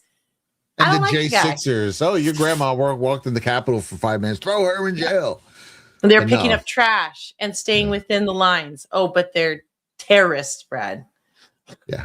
They were part of a coup against an elected president that started before he even went. They weaponized the government towards a duly elected president. That's like effing crazy. Yeah. And the fact that the news is holding water for them, and they've been trying to wipe it under the rug for freaking 10 years. I think that makes them culpable. I think that makes them apprentice to it, or accomplice. There you go. Yeah, 100%. I lent Abby my brain. Hopefully, I'm your brain. Yeah. All right. Did you want to pull this up? I didn't see. We both have the same thing here. Who's gonna pull it up? Who's gonna do it? There we go. Oh, you beat me. I actually did try to click and say, because you're the one that put it in there right now. She let me do it. So this is, if you guys have heard that ICE has been refunded, DHS officially opened. President Trump just signed legislation funding DHS into law. So ICE and Border Patrol will be funded via reconciliation in short order, requiring 0 Democrat votes. So thanks for nothing, guys, like usual. And they definitely lost this one. All those in favor say aye. Those opposed say no. In the opinion of the chair, 2/3 being in the affirmative, the rules are suspended. The House recedes from the House amendment to the Senate amendment, and the Senate amendment is agreed to. Without objection, the motion to reconsider is laid on the table. Rock and roll. In English, let's go. No.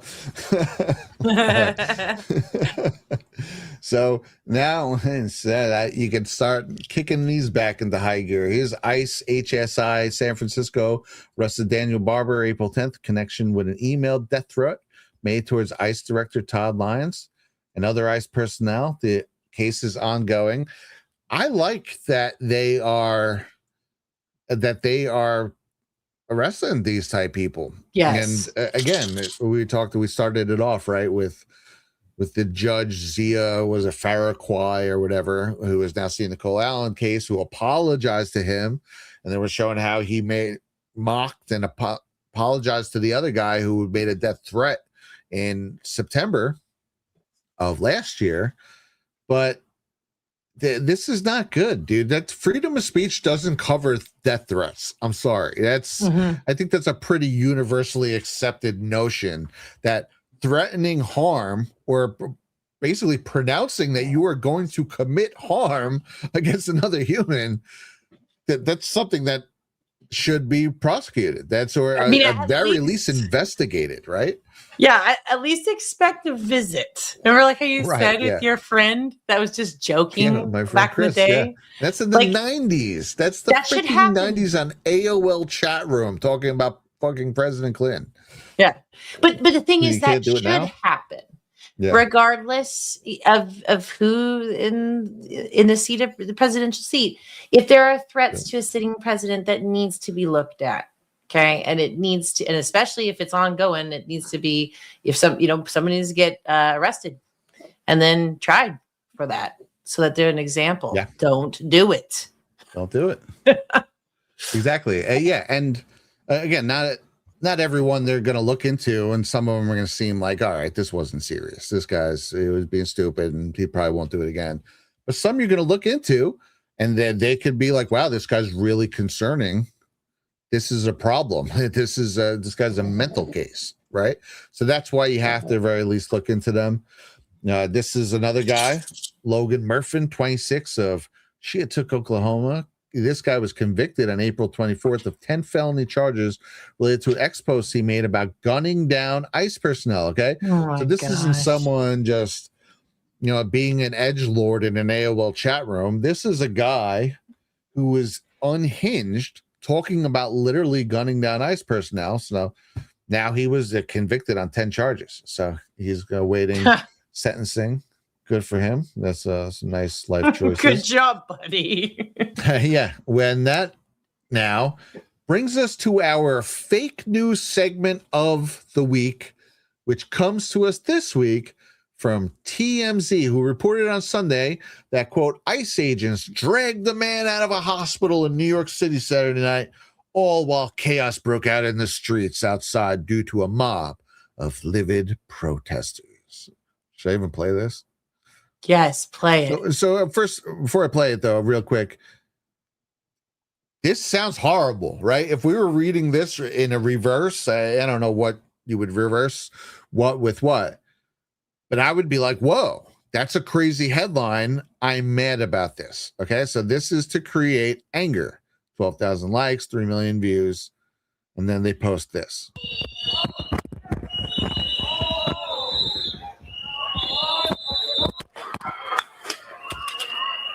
And these were the angry protesters.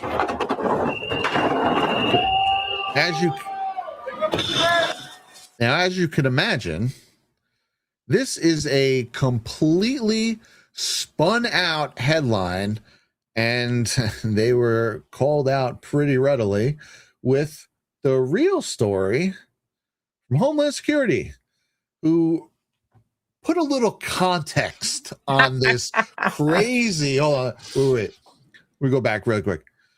ICE agents dragged a man out of a hospital in New York City Saturday night. That sounds horrible. Okay. Now let's put a little context to it. Last night, ICE.gov conducted a targeted enforcement operation in Brooklyn that resulted in the arrest of Chizdui Wilson Okeke, a criminal illegal alien from Nigeria with previous arrests for assault and criminal drug possession. Okay. Not at the hospital. During his arrest, Okeke refused to comply with officers' lawful commands to exit his vehicle and weaponized his vehicle in an attempt to hit ICE officers. Okeke became physically combative, attempting to punch and elbow ICE officers. Our officers followed their training and used the minimum amount of force necessary to make an arrest. After his arrest, Okeke requested medical assistance. So ICE officers escorted him to the Wyckoff Heights Medical Center for a medical evaluation.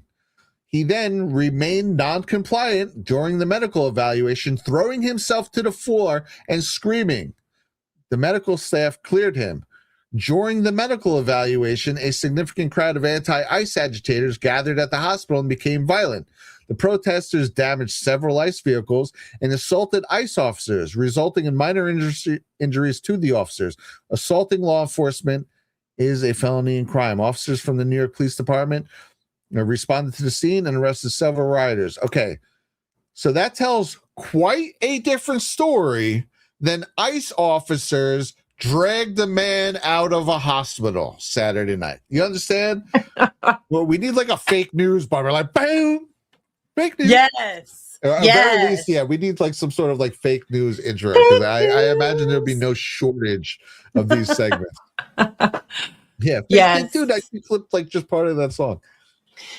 It's so sad. That's what's done to people. And the thing is, because they've studied you and how you react. So basically, I'm so sorry to say this, but the population these days is very for quick content, quick scrolling, quick look at a video, quick post. If you can get a video by TMZ of a guy dragging hospital patient, oh my gosh, I hate ICE. Right? That's it. That's the op right there. You just seen it. And then, of course, people with half a mind can go read the Homeland Security like Brad just did and see that, no, there was a lot more to the freaking story. This guy was what did it say? Combative and screaming and yelling and throwing himself on the floor. And like, I'm sorry. And he's also a criminal. There's that. Yeah, you know, little known thing that also a criminal. Oh, but Brad, his family. Remember that one? And they're saying the deportations. They're like, we're deporting these people. They're like, but the family. It's like, what do you mean the family? They're a criminal. I'm sorry. Like they always try to do these specific one, right? Pull these heartstrings of you. So yeah, dang dude. All right. So now I'll pull this up real quick. Just let everybody know there's been a name change. So Donald Trump put this out. I don't know if it's official. Actually, why don't you check for me, if you don't mind? Or I can look too. If it's official, yeah. If it's official, because I think it might be. Homeland Security says National Immigration and Customs Enforcement. Nice. So now we can say, watch out for the nice agents, right? So then here's another. Here come those nice agents again. Comes the nice agents. I don't think it was official change yet, it looks like. So changing the name of federal agency would likely require congressional approval. Oh man, dude, maybe they might get it. We're gonna run it up the flagpole. Well, they did it with the Department of War. Yeah, they certainly did. I like that they changed that back because, you know, psychologically speaking, the public should be thinking about this as Department of War, not the Department of. Oh my God, I already forgot what it was. Department of Defense. DOD. Department of Defense. Holy crap. Because it's not. It really is the Department of War. Good Lord. All right. Changing it from being defense to offense. And that's the idea is in the minds of us is like now America, we're not only like badass and defend ourselves. Now we can freaking, you know, be on the offense. And yeah, but so I don't even. awesome. Yeah, I wonder. I don't even know. It's just if it was even because of that, because it's like it's always been used for offense, basically. So it's like, why was it changed in the first place? It's like this is what it should be called. But yeah, no, I hear you. It was a psychological thing. Is what I was getting at. Without a doubt. Yeah. And you know what? Maybe we'll take a moment here to psychologically tell you guys about Rumble Wallet. How about that? This is a psychological choice. That is a good one. A quick question. How much control do you actually have over your money right now? Technology has changed everything, and now it's changing how money works. Crypto started as a niche, but now it's going mainstream. Faster payments, more control, fewer middlemen. This isn't hype. It's just where things are going. And getting started today is easier than you think. That's where Rumble Wallet comes in. With Rumble Wallet, you can buy Bitcoin, hold dollar-backed stable coins, even own digital gold backed by real gold, all in one place. Setup is simple. It connects with MoonPay, So you could use your debit card, credit card, or bank account and be up and running in minutes. Start small, $10, $50, $100. Not about the amount. It's about getting in early and understanding what's coming next. And once you're set up, you can even tip your favorite Rumble creators like me directly. Do this now. Do it. Scan the QR code or click the link in the description and download Rumble Wallet. From there, you can set up your wallet, tap buy, and you're in the game. Take control of your money. Get started with Rumble Wallet today. And yeah, I have Rumble Wallet. I definitely am a fan. Also have Rumble Premium, fan of that too. And they're kicking some righteous ass over here. And everybody over in my chat, I see you. B28, so good to see you. He's the cool memer guy. He's the guy that I learned about Suno from. Rock and roll. Oh, sick. Yeah. Suno's amazing. Yeah. Future objective. Ready for JAG officers to just walk on set at this point and handcuff her for playing dumb. Actually retarded. I wonder who's her. But yeah, dude, 100%. Oh, and guys, thank you for the Rumble rant. Thank you. Thank you, Brad and Abby. You're very welcome. We love being here for you guys and just letting you know what the Trump administration's up to. Hey, babe, do you want me to pull up this Palisades fire thing? Yeah, while you pull that up, we also got this Nissan too. It says love Brad and Abby. Hope you guys doing well. Appreciate it. Thank you. 75 says happy to see you two on your own. Congratulations. Where we go one, we go all. Woo! Absolutely, man. Thank you guys for hanging out. This is going to be the place to be every Tuesday night at 7 p.m. And also over here on Pilled, we had Seize the Day says, a gift of the can says, glad to be hanging out with you guys. Well, we're glad to be hanging out with all of you guys everywhere, and we appreciate it. MAGA versus the world, baby. This is it. This is the crazy times, but it's also awesome times. What was that meme? It was the fucker 300th of times. It was the finest out of times.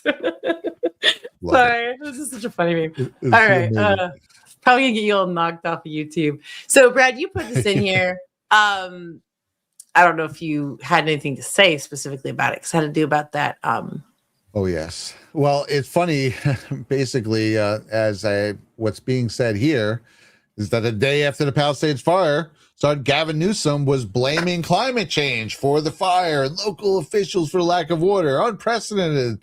Spent billions on fighting climate change, but didn't have any water or working trucks. Okay. Well, it turns out that the guy who started it. Yeah, I'll let you share it. It was an arsonist. Well, I don't have it. Oh, okay. I'll pull it back up again. And so it was arson, okay? Not climate change. Again, arson. Like, do you remember, this was like 2019-ish? There were all these fires in Australia, and they were like, it's climate change. And it wound up being like, they arrested like 19 people or something for committing arson. And they had gas cans in their trucks, remember? And that was even more. That was around that same time up in Portland. They were finding people with those fires with gas cans. So, this is what happens here. And again, there is now an alleged arsonist, alleged until it's proven, but it seems like it's probably going to be proven, started those fires. And he started it because he became fixated with Luigi Mangione, and started the blaze out of resentment of the rich. And this is what the prosecutors are putting forth. And this is, again, trying to prop these people up, trying to violence and terror as a method, a means and method of getting what you want, which never works. But this is what we were speculating, remember, with Cole Allen. It was, I believe, last week. We had been talking about this privately, so I don't know how much I said on air last week, but when we read his manifesto, just the way it was written, it sounded almost like, and the fact that they put it out everywhere right away, the press, it's like they wanted people to read that. They want people to be enamored with this guy, I believe. Same way with Luigi Mangione was propped up everywhere, and they want to start this. The news have been terrorizing people for the longest time. That's why they're the fake news. That's why they have caused things like what we were going over, the MK Ultraing of anti-white people that really ramped up under Obama. And this is just in general anti-conservative policies, Yep. anti-MAGA, make America great again, anti-everything. They want this. They want terror. Terror sells, and it's effective to a certain degree. And then I think we were talking about how I think they're going to try and prop him up, Cole Allen. Yes, during his trial. that's what I'm we're going to gonna watch get for that. to. Yeah, because he's well spoken. Probably, I assume he's an English teacher. So we'll see. There's more to meets the eye with this freaking thing. So real quick, did you want this to be played? You had put this in there. You can play it. Yeah, this is just what I was saying about this is an anomalous. Even I remember Paradise happened in November. I mean, so there's no fire season in California. It's year round, but to have this level, the acuity of fires is without precedent. These winds are without precedent, and the challenge is these winds are going to continue on and off, a little bit less intense. Last night you got 80-90 mile an hour winds. These guys were just up there to try to mitigate the embers going 2 miles and getting just to go a quarter of a mile to try to save some. What is the situation with the water? Obviously in the Palisades ran out last night in the hydrants. I was talking to the firefighter in this block. They left because there was no water in the hydrant here. The local folks are trying to figure that out. I mean, just when you have a system where it's not dissimilar to what we've seen in other extraordinarily large scale fires, whether it be pipe, electricity, or whether it just be the complete overwhelm of the system. I mean, those hydrants are typical for 2 or 3 fires, maybe 1 fire, something at this scale. But again, that's going to be determined by the local authorities. Okay, but still, the idea is climate change. The fires weren't even done burning and before he said it was climate change. So there you go. And then, it being shown that there was, again, someone behind it. And then, to cap it off with just what you're saying, I kind of figured it out. It is a formula. I'm going to just start calling it soft MK Ultra. We'll just call it soft. Soft, not by any means meaning it's not powerful. It's just subtle. So you just have lights, flashing lights through your LED screens through your phone, just constant flashing lights. You have drugs. So you just need lights, drugs, and repetition. That's it. Yeah. Lights, drugs, repetition. And then you get that. So be very careful what you're taking in and what you're putting in your mind. I guess that's the whole idea. This is psychological war. And we're just seeing there's some people that just fall for it. And then there you go. You have these instances of fires or assassination attempts. And just know that the mind can be programmed and people can be used as weapons. So to not have fear about it, but to be vigilant and know that warfare has definitely changed. Oh, yeah. We're in the psychological warfare. That's why you got to, like you're saying, guard your mind. Guard what you don't have to give credence to everything. First of all, people can be wrong. It doesn't mean that they're necessarily evil. If they say something that turns out to be toxic, they could just be misled themselves as well. That's why it's important to make your own decisions and to really stand on the ground that you feel strongest about. Just a quick note on the fires, for instance. You got to look at pattern recognition. Now, I'd be curious to see what it's done since then. But in 2018 and 2019, California had the 2 consecutive largest wildfire years ever, right after Trump got in, right? And what were they doing? They were asking for funding for this. And also they were pushing the climate change with this. It's like, that's interesting. There's actually a lot of things. There was a ton of really devastating hurricanes. We had the first volcano in forever that was hitting. You had the 2 worst wildfires. This is, we had the floods across the Midwest and the farmers. And, I speculated at the time and I stand by it that I believe this was kind of an economic hit against him, right? Because, you're draining coffers all around the country and also, national coffers where you got this money and you want to do what you want to do, but you have to put money towards this. You have to put more into that. You have to send money to California for these wildfires. And that is just one way, one of many ways that they really stressed the Trump administration during that first administration. And there are ways where you can trigger a volcano. That's probably the least likely one, but I just still think it's interesting that during this array of natural disasters that ramped up right as he got in, that was one thing. But obviously the fires, a lot of them turned out to have arson behind them. Then you have the hurricanes. I'm sorry, you have Operation Popeye and all these different things in cloud seeding where they have already proven that they at very least can control weather to a certain degree. I think I would put that at least you can say that you could cause floods if you wanted to really guide the weather there. Also with things like with HARP and who knows other things, they feel like you can guide hurricanes. I don't know if you can make a hurricane, but hurricane season happens every single year in the Caribbean. And there are always hurricanes there. They just don't always make a beeline for land. However, that year was either 2018, 2019, or I think maybe both of those years, where all of a sudden every other hurricane's hitting. You had Harvey hit Texas. You had, I think it was Michael and Florence hitting was it Florida? And there was a whole bunch of them right after the other. And then again, the next year there were a few. So that's suspicious. That's a pattern that all of a sudden popped up out of nowhere, right as you're also having the Mueller investigation against Trump, while you're trying to impeach Trump, while you have every news outlet sweeping every single win under the rug while calling him a racist every day and totally twisting everything. You have the Southern Poverty Law Center setting up things like Charlottesville and creating this hysteria of white supremacy. There were a lot of things going on, and I think that was one of them. And again, the Palisades fire, it was a crazy leftist obsessed with a murderer who most likely started them. Yeah, dude, way to go. Amazing breakdown. Yeah, I can go on forever about weather modification and geoengineering. I know that they do it. They do it. And they're weather weapons.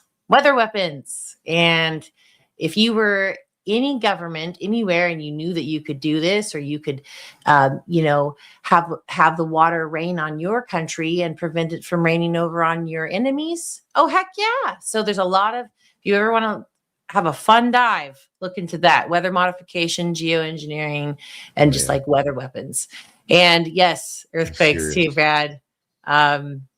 Yes, I've come across that those can possibly be triggered if you do explosives in fault lines and things like that. So a lot of things out there. But so I'm gonna now, can we move on to this part here? Yes. I didn't know if you had anything. Okay. All right. So kind of to go, how do I say? So lately, Trump has been doing very strong messaging to the patriots and, specifically those of us that have followed certain operations, certain things done by a Q clearance patriot. Now, in these posts, a lot of the themes that they'll tell us is they meaning the deep state, the global cabal, the entities that want to control what you think, what you do, all this stuff. They want to divide us because our power, this is why me and Brad do what we're doing right now. The power is with us, we the people. If we figured that out, we would be strong. That's their biggest nightmare, right? So how do they stop it? They have to divide us. And they've figured out very brilliant division tactics. I'll give that to them. However, when you become aware of what they are, then it doesn't work. So that's the whole idea of knowing your enemy. When you know your enemy, you know how they work, you know what makes them tick, you know what makes them talk, and then you're able to bypass that. Now, thank you, hat tip to Anon55 for this. Rock and roll. Brad, this is an 8-minute clip, but it is really good. So I'm just going to play it and go from there. Yeah, he makes really 60% of the most viral posts on X about Iran in the first weeks of the fighting came from accounts based outside of the U.S., foreign accounts. generated 155 million views compared to 93 million from real American viewers. That's not organic outrage. Flooding the zone with deep fakes, doctored images of sunken ships, scripted narratives designed to make us fight one another. And they don't care if you love Trump or hate Trump. You love the blockade or you question the blockade. They just need everybody at each other's throats. That's it. They need everybody screaming that the other side is a traitor, that one side is weak and the other is anti-American. Whatever it is, they don't care. They don't care. MAGA influencers turning on each other. That's why I don't talk about that war. I'll talk about it in principles, but I'm not going to get involved calling out names and telling you who you should hate, because you shouldn't hate any of them, because this is all manufactured. Podcast, viral clips on both extremes, pushing the exact same emotional buttons. We used to call this the fog of war. But in the social media age, this is much more powerful than fog, and I believe more powerful than any nuclear weapon. Their real strategy is a lot simpler. Just wait. Just lob a few accusations out there. Make it look like it's coming from each other here in America.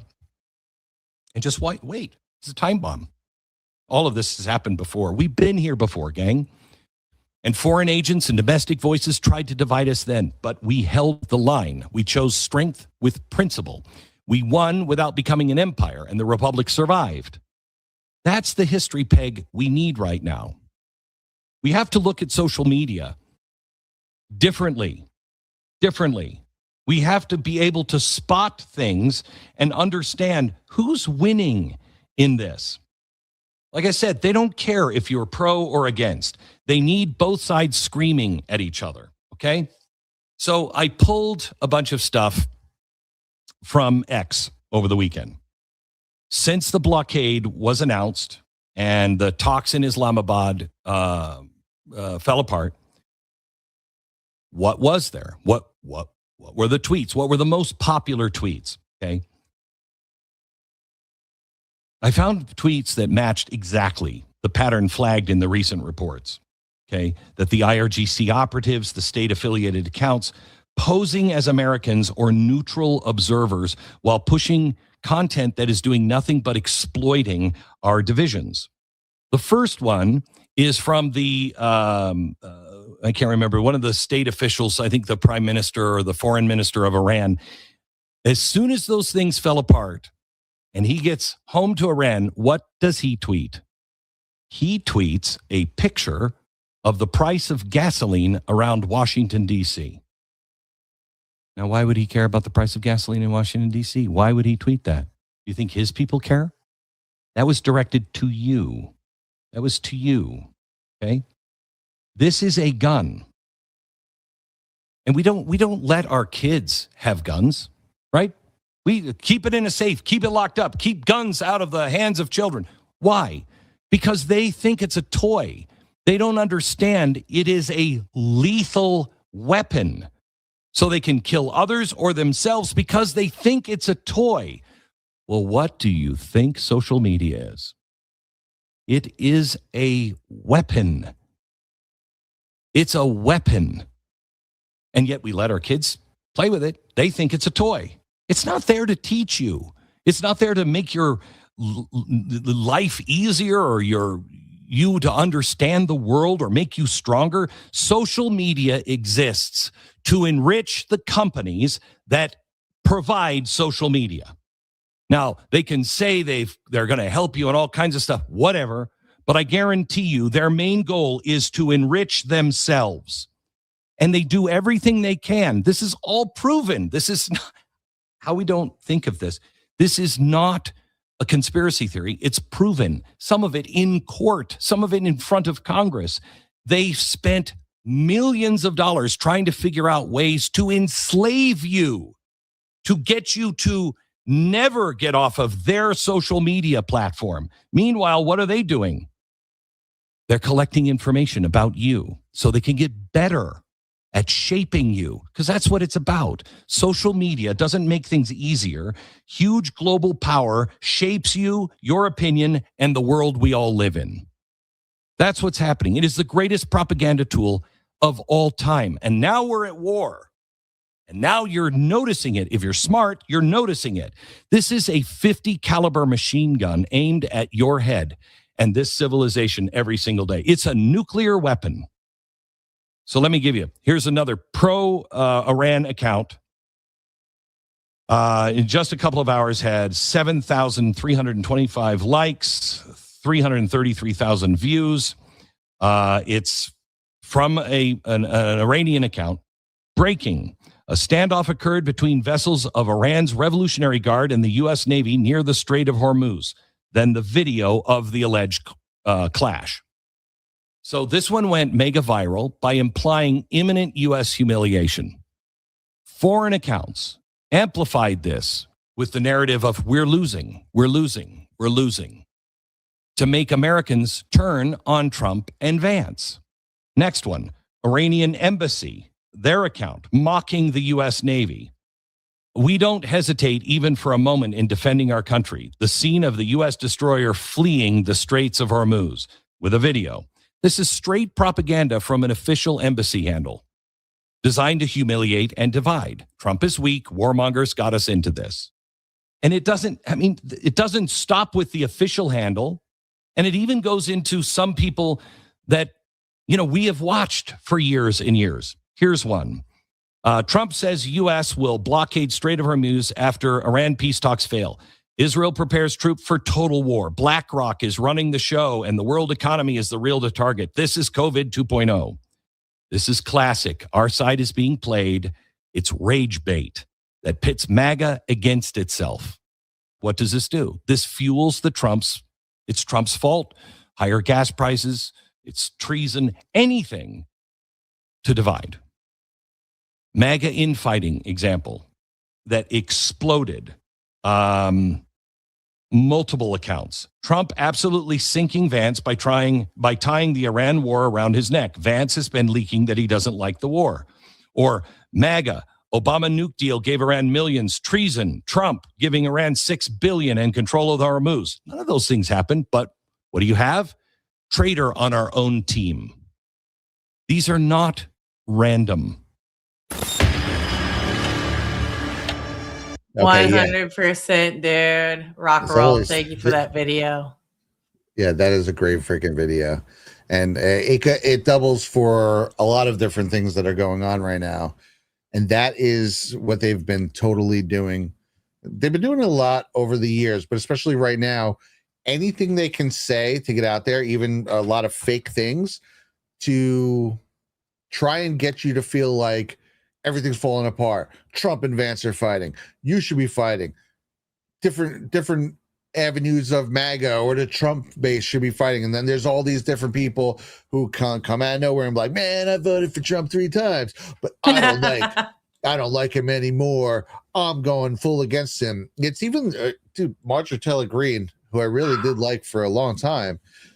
She's a perfect example of why I get suspicious of these people, right?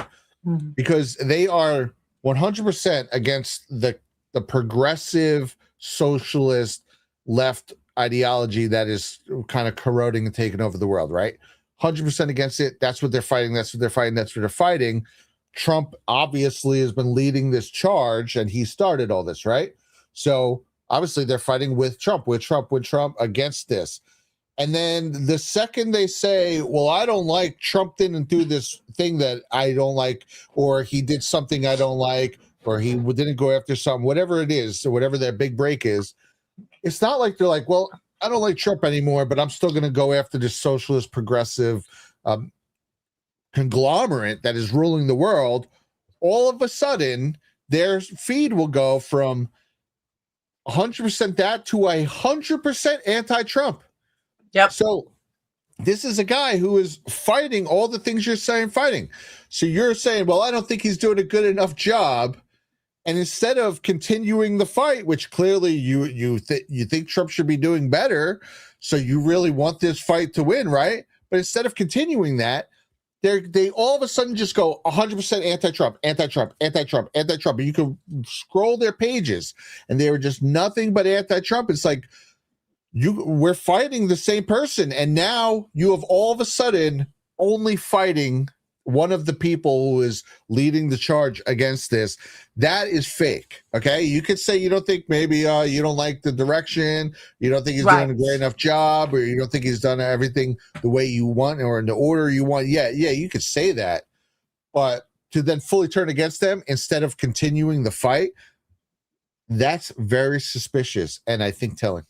Yeah, that reveals the heart. You're right. If they were passionate patriots, they would stay that way. And then they didn't like what Trump did. But so what? We were still going to continue the fight because I'm a passionate patriot. No. Yeah. It's almost like all of a sudden you got the command, beep, beep, beep, turn on Trump Day. Okay. Like, what 180. happened? Yeah. I love how Glenn Beck, how he mentioned that. Like, there's multiple instances, back to patterns like what you're saying, Brad. Just you can see it. You can see this planned operation to turn on Trump when he's doing something good. And that's from within. Yeah. And it is a tactic. Without a doubt, dude, there's a communist socialist conglomerate who doesn't care about our infighting, or that guy wasn't nice to me, how could you share him, or this guy's fighting with me, or this one, or people are spending all their time. They want that. They are injecting their plants to stoke the fires of that, to keep it going all day long. Okay, so you're not focused on it. There are so many people who are so obsessed with just fighting each other right now, or fighting MAGA, or fighting stuff that were pretending to be patriots for so many years, that they had the May Day protests. May Day is a freaking communist holiday. They had freaking huge protests across the country. Communist, these aren't just Black Lives Matter rallies. These were communist rallies across the country on May 1st. And those people, I don't see any of them. They're still anti-Trump posting. They should be, if they really care about what they say, they should be posting about that. But they weren't. And you were showing me a lot of stuff. And freaking Mamdani, I mean, he ran as a communist, but here he is in his element, right? Going through this stuff. And this is concerning. Yeah, 100%. I had to make a super cut of that, Brad. I don't have that with me now. I think it's like 8 minutes long, but you guys can see it on my channel here, where I was just sitting. I was like, let me just listen to what he has to say. Let's see what's going on. By the way, the press only cuts out the part where it's like, union workers, yeah, let's go, right?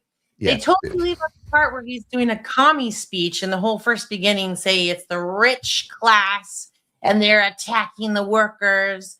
It's just straight out from Karl Marx's book of how the billionaires, they believe, are the ones that are taking all the wealth from all of us. But like I told Brad, it's like this concept where they believe that everything that we purchase should be to how much value that worker put into it. I said, okay, let's say a guy built a popsicle stick house and it took him 20 hours. According to communism, I should be forced to pay him for that. So that popsicle stick, even though it's not even worth that, a couple $100,000 because he says so. But hey, that's communism, right? It doesn't work out. How it works, which is capitalism, which is a natural state, I should say. If there's a good product, I'm going to go towards the better product. Hey, especially if it's cheaper, let's go. That's called competition. That's called capitalism. That's how people can rise and create things and be fruitful and just the beautiful American dream. Yet, the mayor in New York City is spouting communistic ideals, and it just, my jaw dropped. And I told Brad, I was like, I have to make a video tonight. This is bullshit. So, anyways, you guys don't have to check that out. But yeah, so this, you were the one that put these in here. Do you want to tee this up? Do you know, or you want me to just play it? Should we go to the Breitbart one? Sure, I'll do that one. I guess I already kind of explained the other two. Okay, want to play this one? This is Breitbart, just breaking down cultural Marxism, and that escaped Germany in the 1940s to come to California. By the way, side note, probably unrelated, but the guy who was arrested, who shot the Secret Service officer by the Washington Monument, His last name is Marx. I think it's a little interesting. Oh yeah. Whoa. A little interesting how they all have these names, or even, Renee Good, Alex Pretty. Those are they have these like soft names when they're victims of the evil ICE. And now this guy, he fires a gun at a Secret Service agent and was acting all shady in the National Mall by the Washington Monument. His last name is Marx. I don't know. Could be a coincidence. I take it as a sign. Maybe it's Yeah. Matrix. Who knows? But Righteous indignation. A lot gets explained here. Marx and Hegel had paved the way for the progressives, who in turn had paved the way for the Frankfurt School, who had then attacked the American way of life by pushing cultural Marxism through critical theory. There's a lot going on there. Very briefly, what's the Frankfurt School, and why should anyone watching this interview care? To me, my one discovery, my one great epiphany, my one aha moment that I said, I got it. I got it. I see what exactly happened in this country.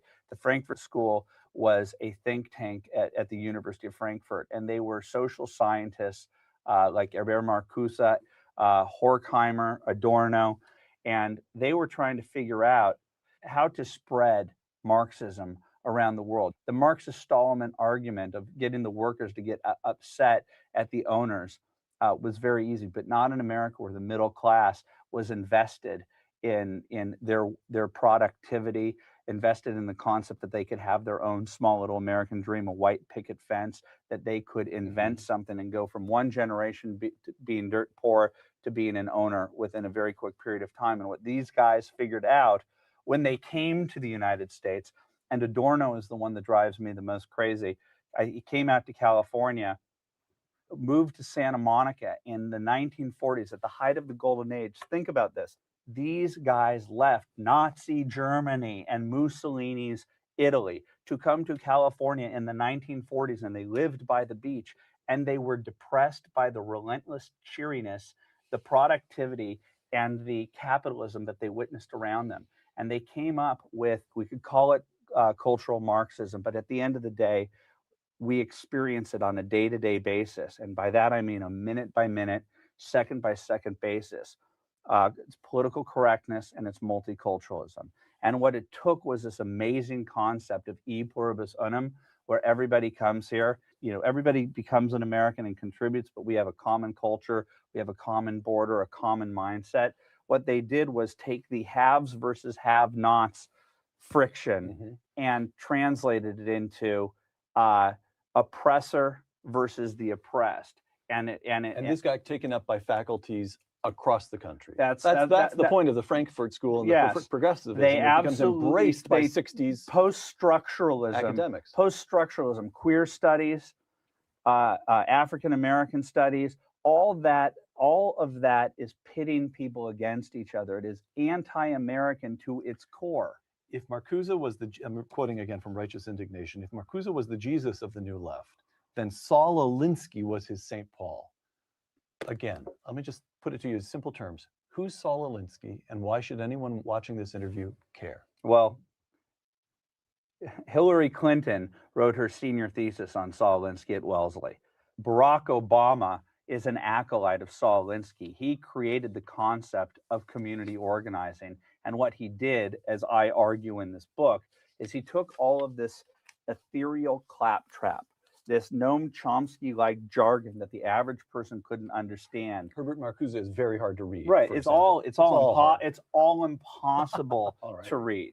But he was able to translate this cultural Marxist down to a series of rules and a mindset, a warrior mindset, where the critical theory was like, take on your enemy, take him directly on, destroy that person. He applied critical theory down to the street war level.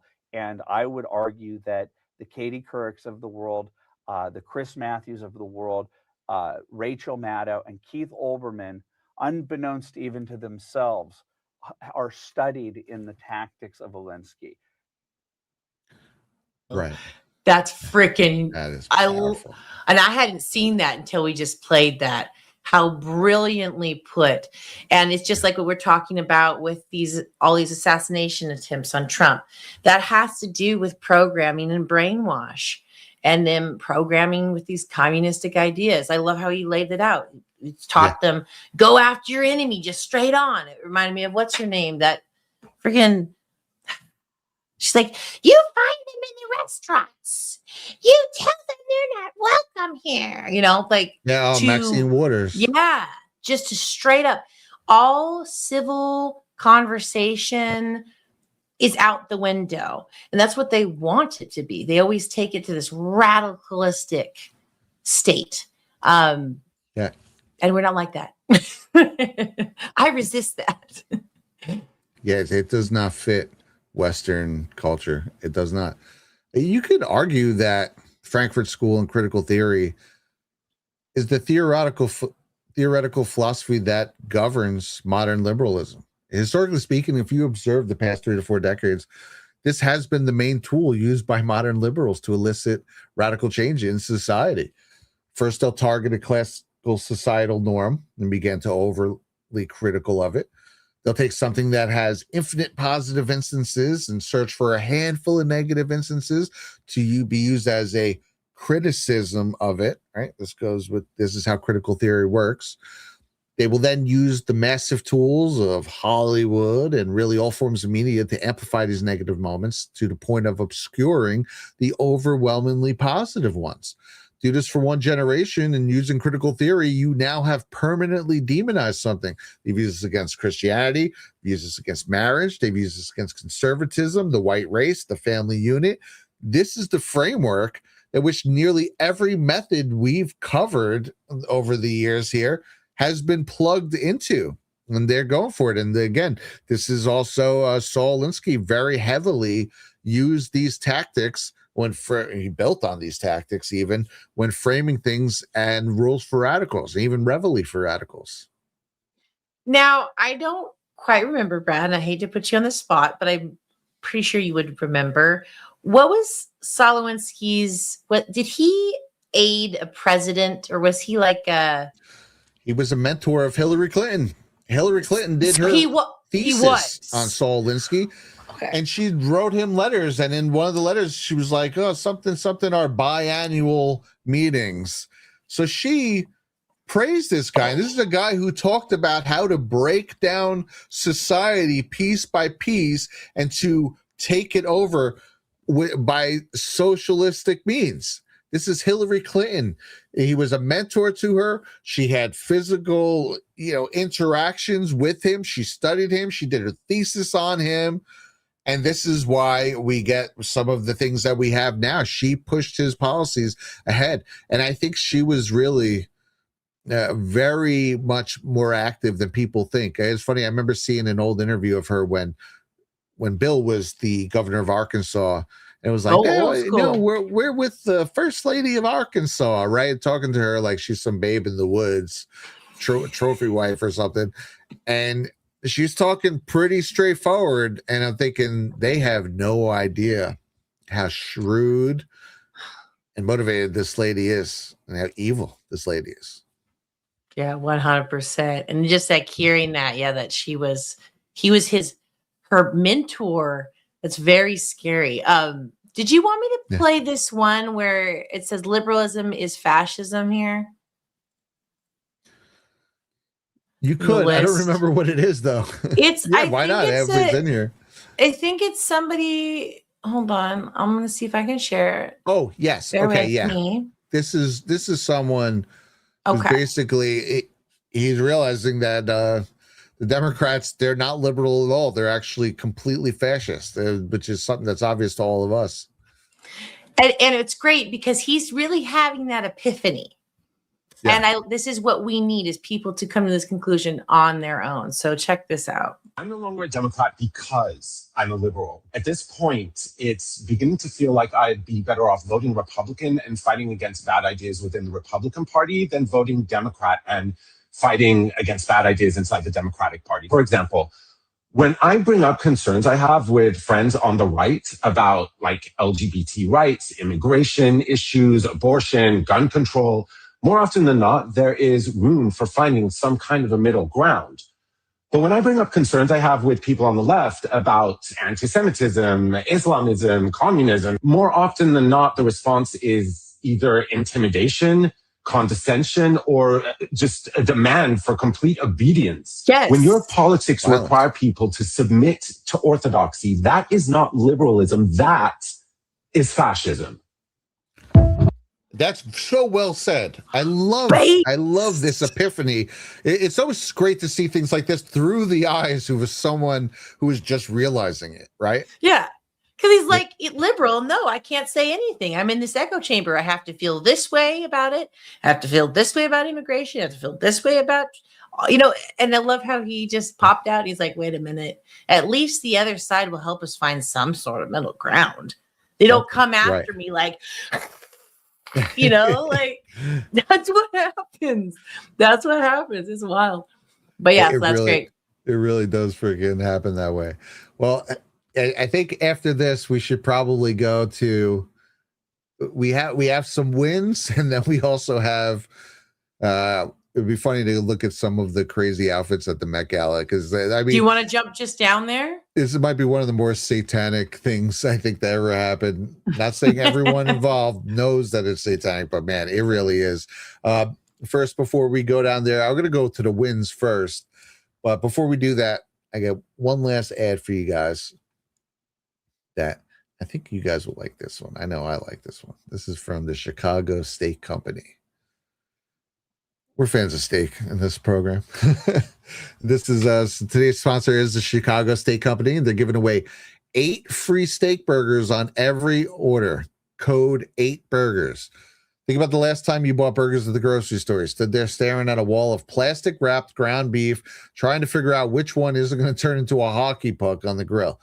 Maybe you grabbed the expensive organic pack. Maybe you went cheap. Either way, you got home, fired up the grill, and watched them shrink to half their size, dry in the middle, falling apart through the grates. Chicago Steak Company figured out a better way. They make half-pound steak burgers from USDA prime beef, hand-formed from premium cuts, and ship them to your door on dry ice. These hold together on the grill, stay juicy, and actually taste like steak. So here's the deal.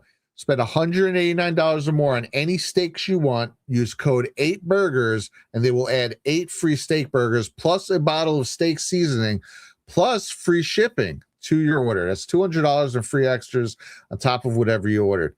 15,000 5-star reviews. These people definitely know what they're doing. So go to mychicagosteak.com/rumble. That's mychicagosteak.com/rumble. Code 8burgers. Link in the description. Get them before they're gone. Get them burgers. It's so true, though. When you do that, you're frying so burgers. Good. I wish we could order and they them shrink. here. They totally do shrink. Oh my gosh, I know. All right. So real quick, before we head over to, I'm glad that we're going to be doing that. Going to some of the symbolism at that gala. Wow, it's so creepy and crazy. Gosh, but before we do that, there's so many more. Theory. Oh man, right? There's so many more wins out there. And dude, if we covered all the wins, we'd be live all day long, in all honesty. But yeah, I'm just going to go through a little bit. This is from Margot Martin. I love her. She's always kind of shadowing the president. She does social media for him. She puts this out. Let's hear what, she actually quotes what he says. So let's hear what he says here. It's kind of quiet. The most thing that took us right to the top was your tariffs. I think everybody in here that runs a small business, the tariffs had an effect on you one way or another, and that is just taking us, all the jobs that were going to China, you brought them back, and it really took us to the next level. Amen, dude. And we were honored to have you come down to our company. So thank you for having me back here. I wasn't prepared to speak, so I'm going to get off the stage. He's like, I don't know what to say, man. That's Andrew Seville from Koza Steel Corporation, and there was that small business summit that they just had, and he was saying that all the jobs were going to China. And so this is actually pretty deep what he's talking about here. It's a quick statement, but it holds profound implications. One, if you go back to when Trump was originally running, one of the main things that he brought up was that they were dumping cheap Chinese steel all over America. Oh, yeah. As they were sending they were closing down our steel plants and sending them abroad, and they were opening up different places. One of the places was China. And again, he had said, and not only that, but they weren't making as good as steel. It was just cheap stuff. And of course, you lose all these American jobs. You're losing American manufacturing. You're getting a weaker product, the whole nine. During Trump's first administration, they started opening up a lot of these steel plants. They started bringing it back and bringing lots of jobs, making better steel. And now, excuse me, now they're back at it again. And again, steel manufacturing in general is coming back in a major way. Steel is also roaring back again, and you can see the smile on that guy's face. He is very happy about it. Yep. And it's also a better product. So it brings jobs in. It's a better product. It's going to be cheaper because now it's not tariffed. It's U.S. made. Across the board, this is just a massive win, and it's indicative of an even bigger series of wins that the Trump administration has really worked on. Yeah, and I love the idea of tariffs from the beginning. And I know when that was happening, a lot of people were going after it. I'm like, what are you talking about? This is how we protect ourselves. And yeah, so when also the thing with the China steel, the way it's made, it is not as strong, and it's like cut with lesser metals, which makes it just bad all around. And that's what we've been getting. And that's what we're getting in putting all of our products in our computers and our cars. And, so this is a whole bringing it back to America, not only bringing it back, but then us producing good shit. This is how we fight communism. Trump is showing the model of the most anti-communistic model there is right now. And that's what he's doing right now. He's bringing power back to the people, but again, under the wonderful structure of capitalism, and it works, and we're seeing it happen. All right, what do we got? Is this bonus round here? This is for ICLI in chat. It says, I can't wait for Obama acknowledging Trump perfecting that magic wand. If you guys remember, this is one of Obama's infamous final speeches in the lead up to the 2016 election, talking about those manufacturing jobs not coming back. But for those folks who've lost their job right now because a plant went down to Mexico, that isn't going to make you feel better. And so what we have to do is to make sure that folks are trained for the jobs that are coming in now, because some of those jobs of the past are just not going to come back. And when somebody says wrong, like the person you just mentioned, who I'm not going to advertise for, President Trump, that he's going to bring all these jobs back. Well, how exactly are you going to do that? What are you going to do? There's no answer to it. He just says, well, I'm going to negotiate a better deal. Well, how exactly are you going to negotiate that? What magic wand do you have? And usually the answer is he doesn't have an anscer. Oh, he got a magic wand, love that all clip right. when he goes, exactly are you going to negotiate that? He's like, negotiate a better deal. Well, how exactly are you going to negotiate that? He's like stopping and be like, no, seriously, how? Because I was able to negotiate exactly nothing during my presidency. So I would like to know. So just have it flash of Trump going to place to different country, meeting with kings and meeting with all these people. This is how he does it. And he goes, what kind of magic wand does he have? And shows sticking up Obama's ass. So I'm always thinking in meme form. Oh my God. Dave Ovang says, I was a machinist during that time. That a-hole ruined my career. Oh man. Oh I'm yeah, so dude. Sorry. I'm sure a lot of people tell that same story. Son of a bitch, dude. He ruined a lot of things. Not to mention like all of that, right? And then also we're talking about the ideology of children. Some of these things can never be fully, how do I say, fixed. Fully reversed. Remedied. Yeah. Damage is done from this guy. All right. So a little bit more winning, Brad. A little more winning. Yes, let's do it. This is a great one. I can't add it to stage. I got it. Oh, you got it. You got it. All right. So Eric says, breaking, President Trump announces nearly 300,000 illegal aliens have been purged from Social Security. Can't even believe that we had that in our Social Security, and over 100,000 from Medicare.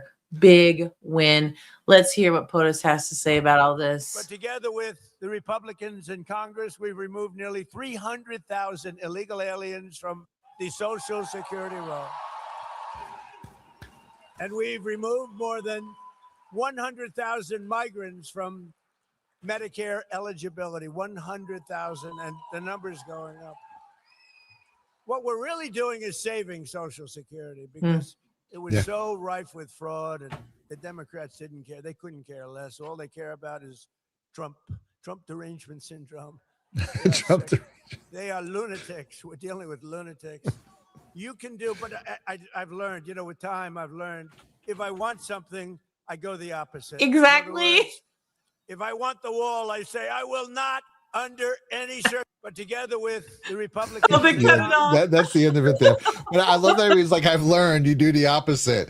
That's like, I think about the Epstein files when he says that, where he's just like, yeah, that's a hoax. Releases 3 million files on a searchable database. Legit. Like, yeah, oh man, where did these come from? Because remember, at first they weren't even had them. They had like it was a couple 100,000, and then they did release them, and they'd be like, oh, wait a second. We found 3 million more. Here you go. Yep. And those are the ones that they just put out for us to see, because there's ongoing investigations, like a RICO case that gathers everybody and everything and everyone together. They're not going to release that yet, guys. Hello. All right. So moving on. This was great. Defanzor, did I say your name? Dree Phazor. Oh, I don't know if we can play this. Oh, you can't play it. Might have copyright in okay. Or maybe, Brad, or maybe you just, shouldn't have put it in there. Can I do without the music? Well, I don't know. I think it's the video. Well, yeah, play it. Who cares? Let's cut it out. Just play it. Whatever. No, we're moving on, Brad. For perfection. It was for May the 4th. It was Trump blocking stormtrooper bullets with the lightsaber. May the 4th be with you. All right, you also put this in there. Should I read this one?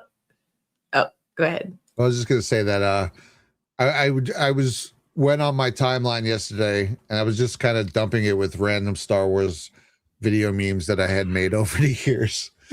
that was my 2014 to 2016 Star Wars meme dump. I love it. I think they each got like one like, but you gotta May the 4th be with you sometimes. You gotta just get it out of your system. You have to. Hey, shout out G Fontes gifted a subscription. Right on. Oh, thank you. Love rock that, dude. and roll. Rock and roll. Rock and All roll. right. Do you want me to read that one? Oh, yes. Yeah. That is, right on. That is pretty awesome, too. Okay. So these are the other ones that you put in there. So this one is the Bridger Pipeline gets a green light from Trump to receive Canadian crude exports with Keystone XL assets. I don't know if Keystone got my attention there. Yeah, this is pretty much, I mean, this is along the lines of the Keystone pipeline that Biden had shut down. And again, as we've been going over pretty much every week at this point, there are all these different pipelines they're working on right now. From a lot of them are natural gas, but even regular oil. And this is how you revitalize the energy sector in the country. And it's all about energy. Dude, the more you study these different countries and the grand political chessboard, everything they do boils down to hoarding natural resources and and gaining energy. So that's like Catan. Yes, you Settlers of Catan, right? It's a great allegory. You need to have your brick over here. You got to be by the water for transport, right? So real quick before we move on, I just wanted to read it so the people listening, they can hear it. U.S. President Donald Trump signed an executive order on April 30th. So this just happened, authorizing Bridger Pipeline LLC to construct a 1,038-kilometer pipeline, and this is the key here, that will transport Canadian crude oil from U.S.-Canada border to Phillips County, Montana, to Guernsey, Wyoming. The project, which could move up to 550,000 barrels per day, marks a significant step towards receiving elements of the canceled Keystone XL pipeline and boosting Canadians' crude exports to U.S. by over 12%. Huge. What I'm seeing here is we are breaking off of the old ways, of the old things, and becoming self-sustainable. How could you fight an enemy if all your food is being provided from the enemy, all your weapons are being provided from the enemy? You can't. You have to break away and become your own sovereign nation first. Outside, with the war, Iran, all these things, dismantling that from within, inside, Comey, the deep state, these people from within. We are seeing the Trump administration doing, it's like miraculous, guys, what they're doing, everything all at once, the most thorough house cleaning I've ever seen. And it is, I'm excited to be here for it.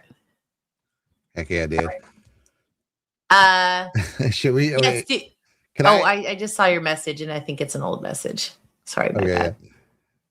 I would like to, I know you found some different outfits from the Met Gala, right? And they had these things, whenever they have these big shows, these big whatever, there's always such a cult stuff around them. But this one, this one is not necessarily a cultish, but we do have a first ever.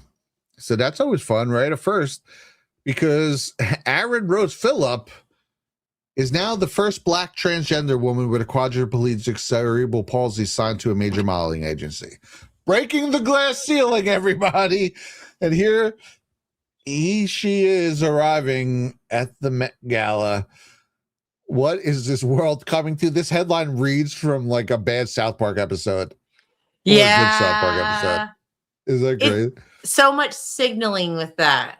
Yes. So much signaling, so much labels, right? Say is the only Black transgender woman with quadriplegic cerebral palsy signed to a major modeling agency. And you can say past, present, and I assure you future. Oh gosh. Like, how is this real? Then what is real life? What is life right now? All right. So I do have, I know there's this one that you put here, but this one I had found that really kind of, if this is the one I think it is, goes through I don't remember what else I have. Quite a bit of them. No, this will be great. We're going to play it. We're going to just play it, Brad. And I don't know if it's got copyright music. Hold on. Yeah, it might. Okay. So it's just music. We're going to play it muted.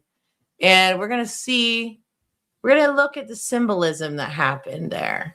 Because at first I thought, okay, wait, feathers. That was PETA. Kills. That was the PETA costume, because what is that saying? So kills. Annoying. Feathers, the look that kills. Wow. Okay, guys, are you seeing this? And then that person had like an entity on their back. This looks like, dear God, I don't know. All right. The sun god. I don't know. It's like, I guess they're not all a cult, but man, there's a lot. There's something creepy about a lot of these events. And boy, some years they're really freaking satanic. Look at this one. Is that Beyonce? I'm so bad with the names of the stars. But what do we got here? She's wearing skeletons. So she's showing she's representing the god of death, right? That's what the symbolism means. True. And she has the crown on her head there. Really dark. I'm going to go in a skeleton diamond outfit. Totally normal. Let's see. Whoops. Can't play the sound there. I think there was a few more. I had one of Katy Perry. I think that's a separate one. Let me pull that up real quick. That looks kind of. Oh, here we go. Yeah. Look at that. Skull mask. These are almost like the modern day versions of the Rothschild parties, where they'd wear the costumes and masks, and there's all the macabre and occultish. Okay, so real quick, I had one more. Where was it? Katy Perry. Here we go. Share this. Now, this was a little interesting too. This was very kind of occultish. Her face is hidden. That's exactly how her mask is. I mean, can you imagine walking with that? How do you get around? Yeah, that's weird. How does that work? I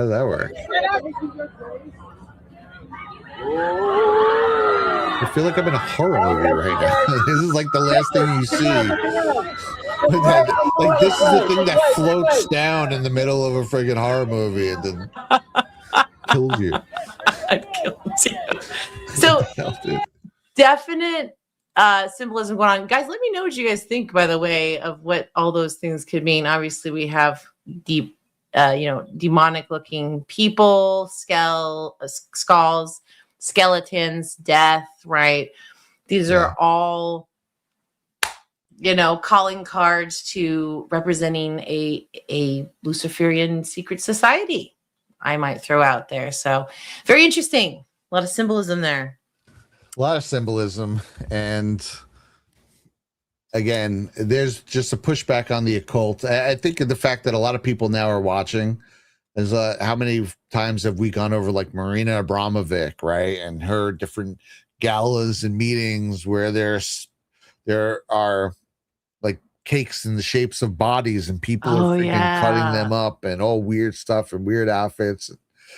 You have that infamous scene where this wasn't Marina Abramovic, but she was there. This was, I think it was called the Heaven Gala, where her and Lady Gaga are there, and there's all this weird, creepy stuff going on. And then there's a naked body, which looks like they're in a pool of blood that they're drinking from as like an exhibit. I think in real life, I think it was honey, but it's supposed to be a body drenched in blood that they're drinking.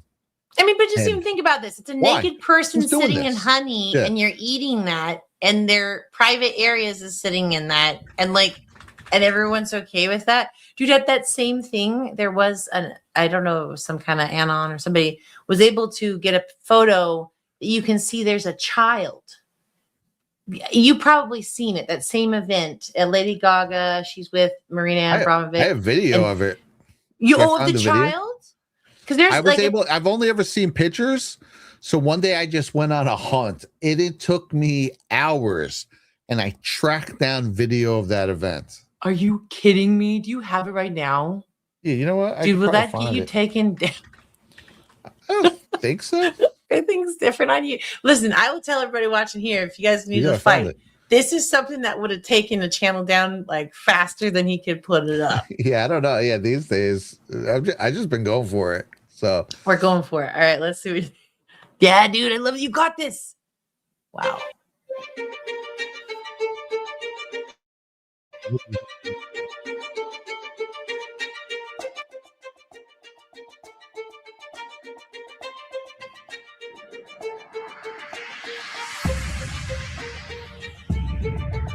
Wow. And yeah, I believe you can see there are kids here at times. You see them.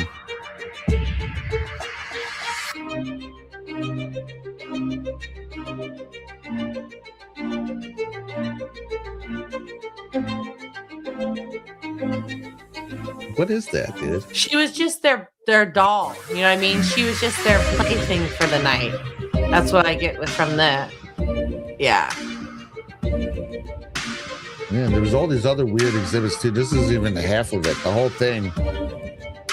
It's just weird. I can't believe you have this. There's so many things I've never posted before. Sometimes I'll be doing digs for days. And by the time I'm done with it and I'm ready to put it together, like 10 other things happen that I jump on and then I don't even go back. Lucifer, I'm gonna.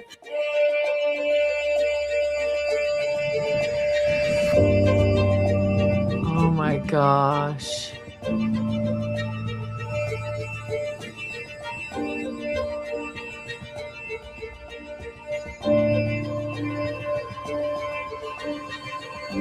This was her training upstate New York with Marina Abramovic at her compound.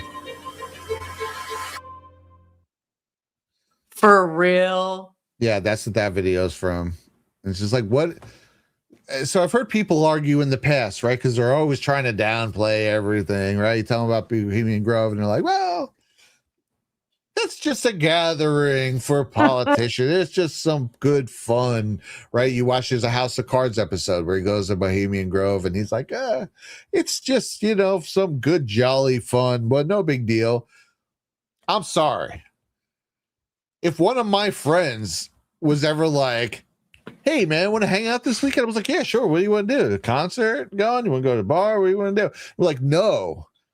we're going to go to the middle of the woods and they're going to burn an effigy in front of an owl statue, I'd be like, you've lost your mind. I'm telling every one of our other friends that you lost your mind, and I might maybe call the cops on you. Like, I don't know.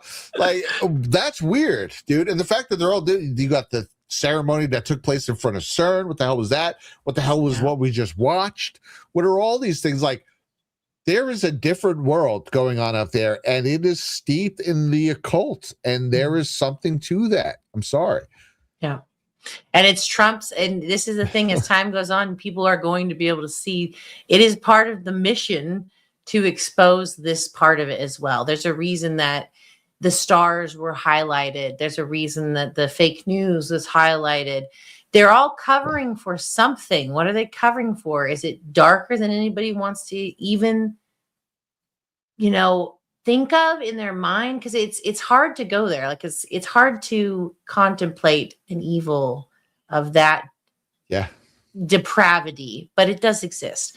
But that's the best part about it, is that there is patriots, there are good people. We are Christians, okay? First most, we love Jesus Christ. We are here to spread the good news, the gospel. He is here to save you.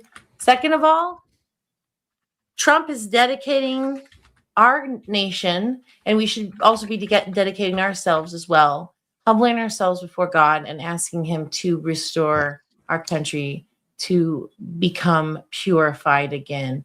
And that's what this is all about. And that's what it really is. It really is, because we're exposing the darkness. This is the dark to light part.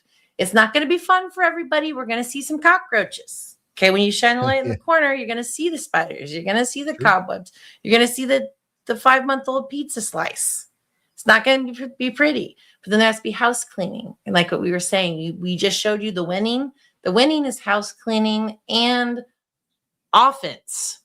It's just everything all at once. So it's a beautiful thing to witness.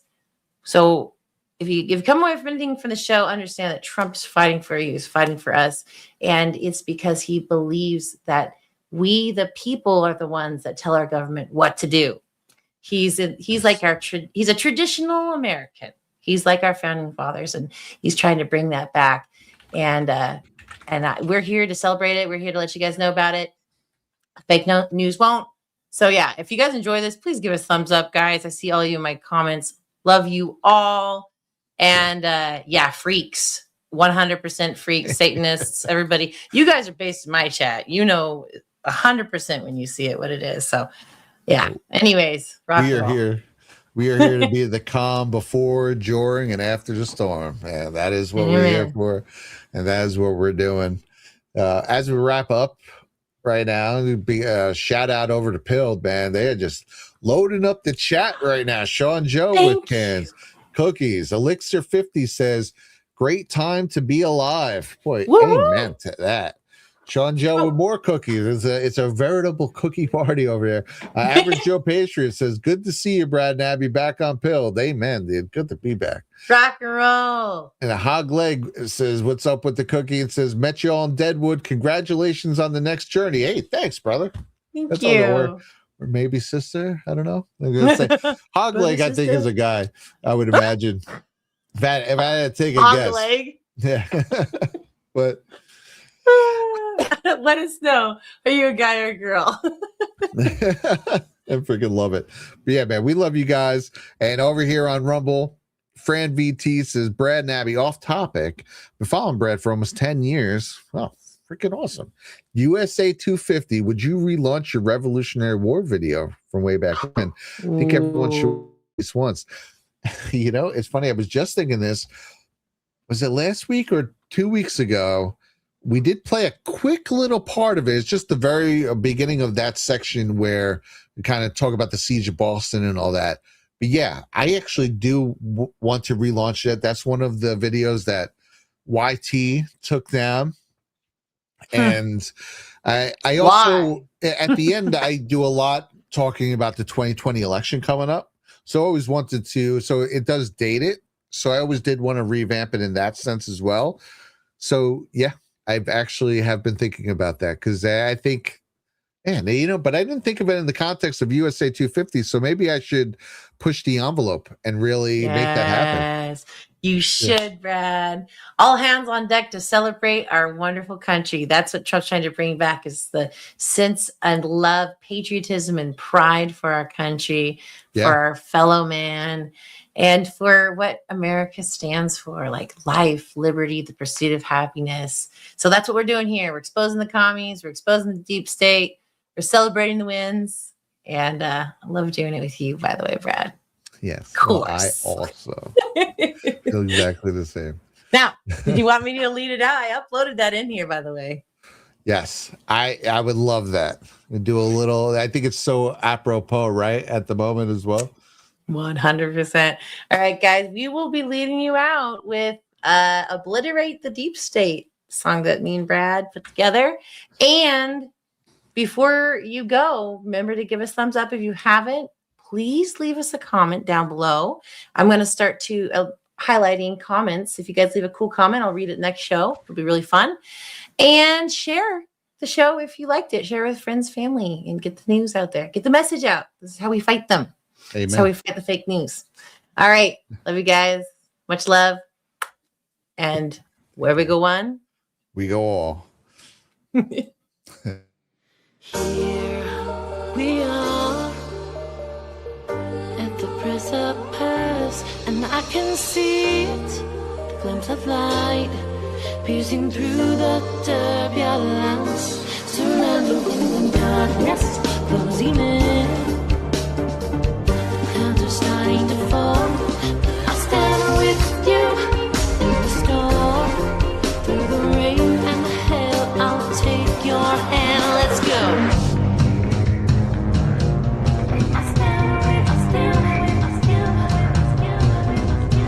This is it. They've sealed their fate. It's time to obliterate the deep state. Obliterate the deep state. Totally obliterate the deep state. You may have to get you a larger room. Obliterate. And maybe it'll be built by somebody that knows how to build, and we won't have columns. Do you understand that? We get rid of the columns.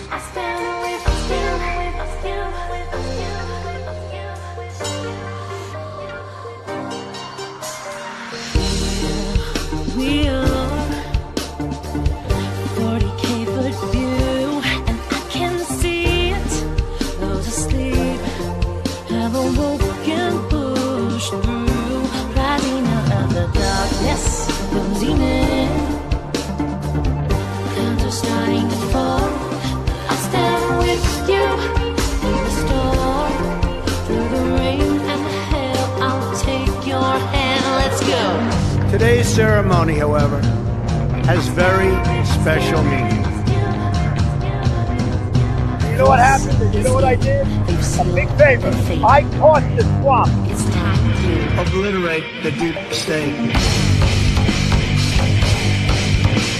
Obliterate the deep state. Totally obliterate the deep state. Obliterate the deep state. Totally obliterate the deep state.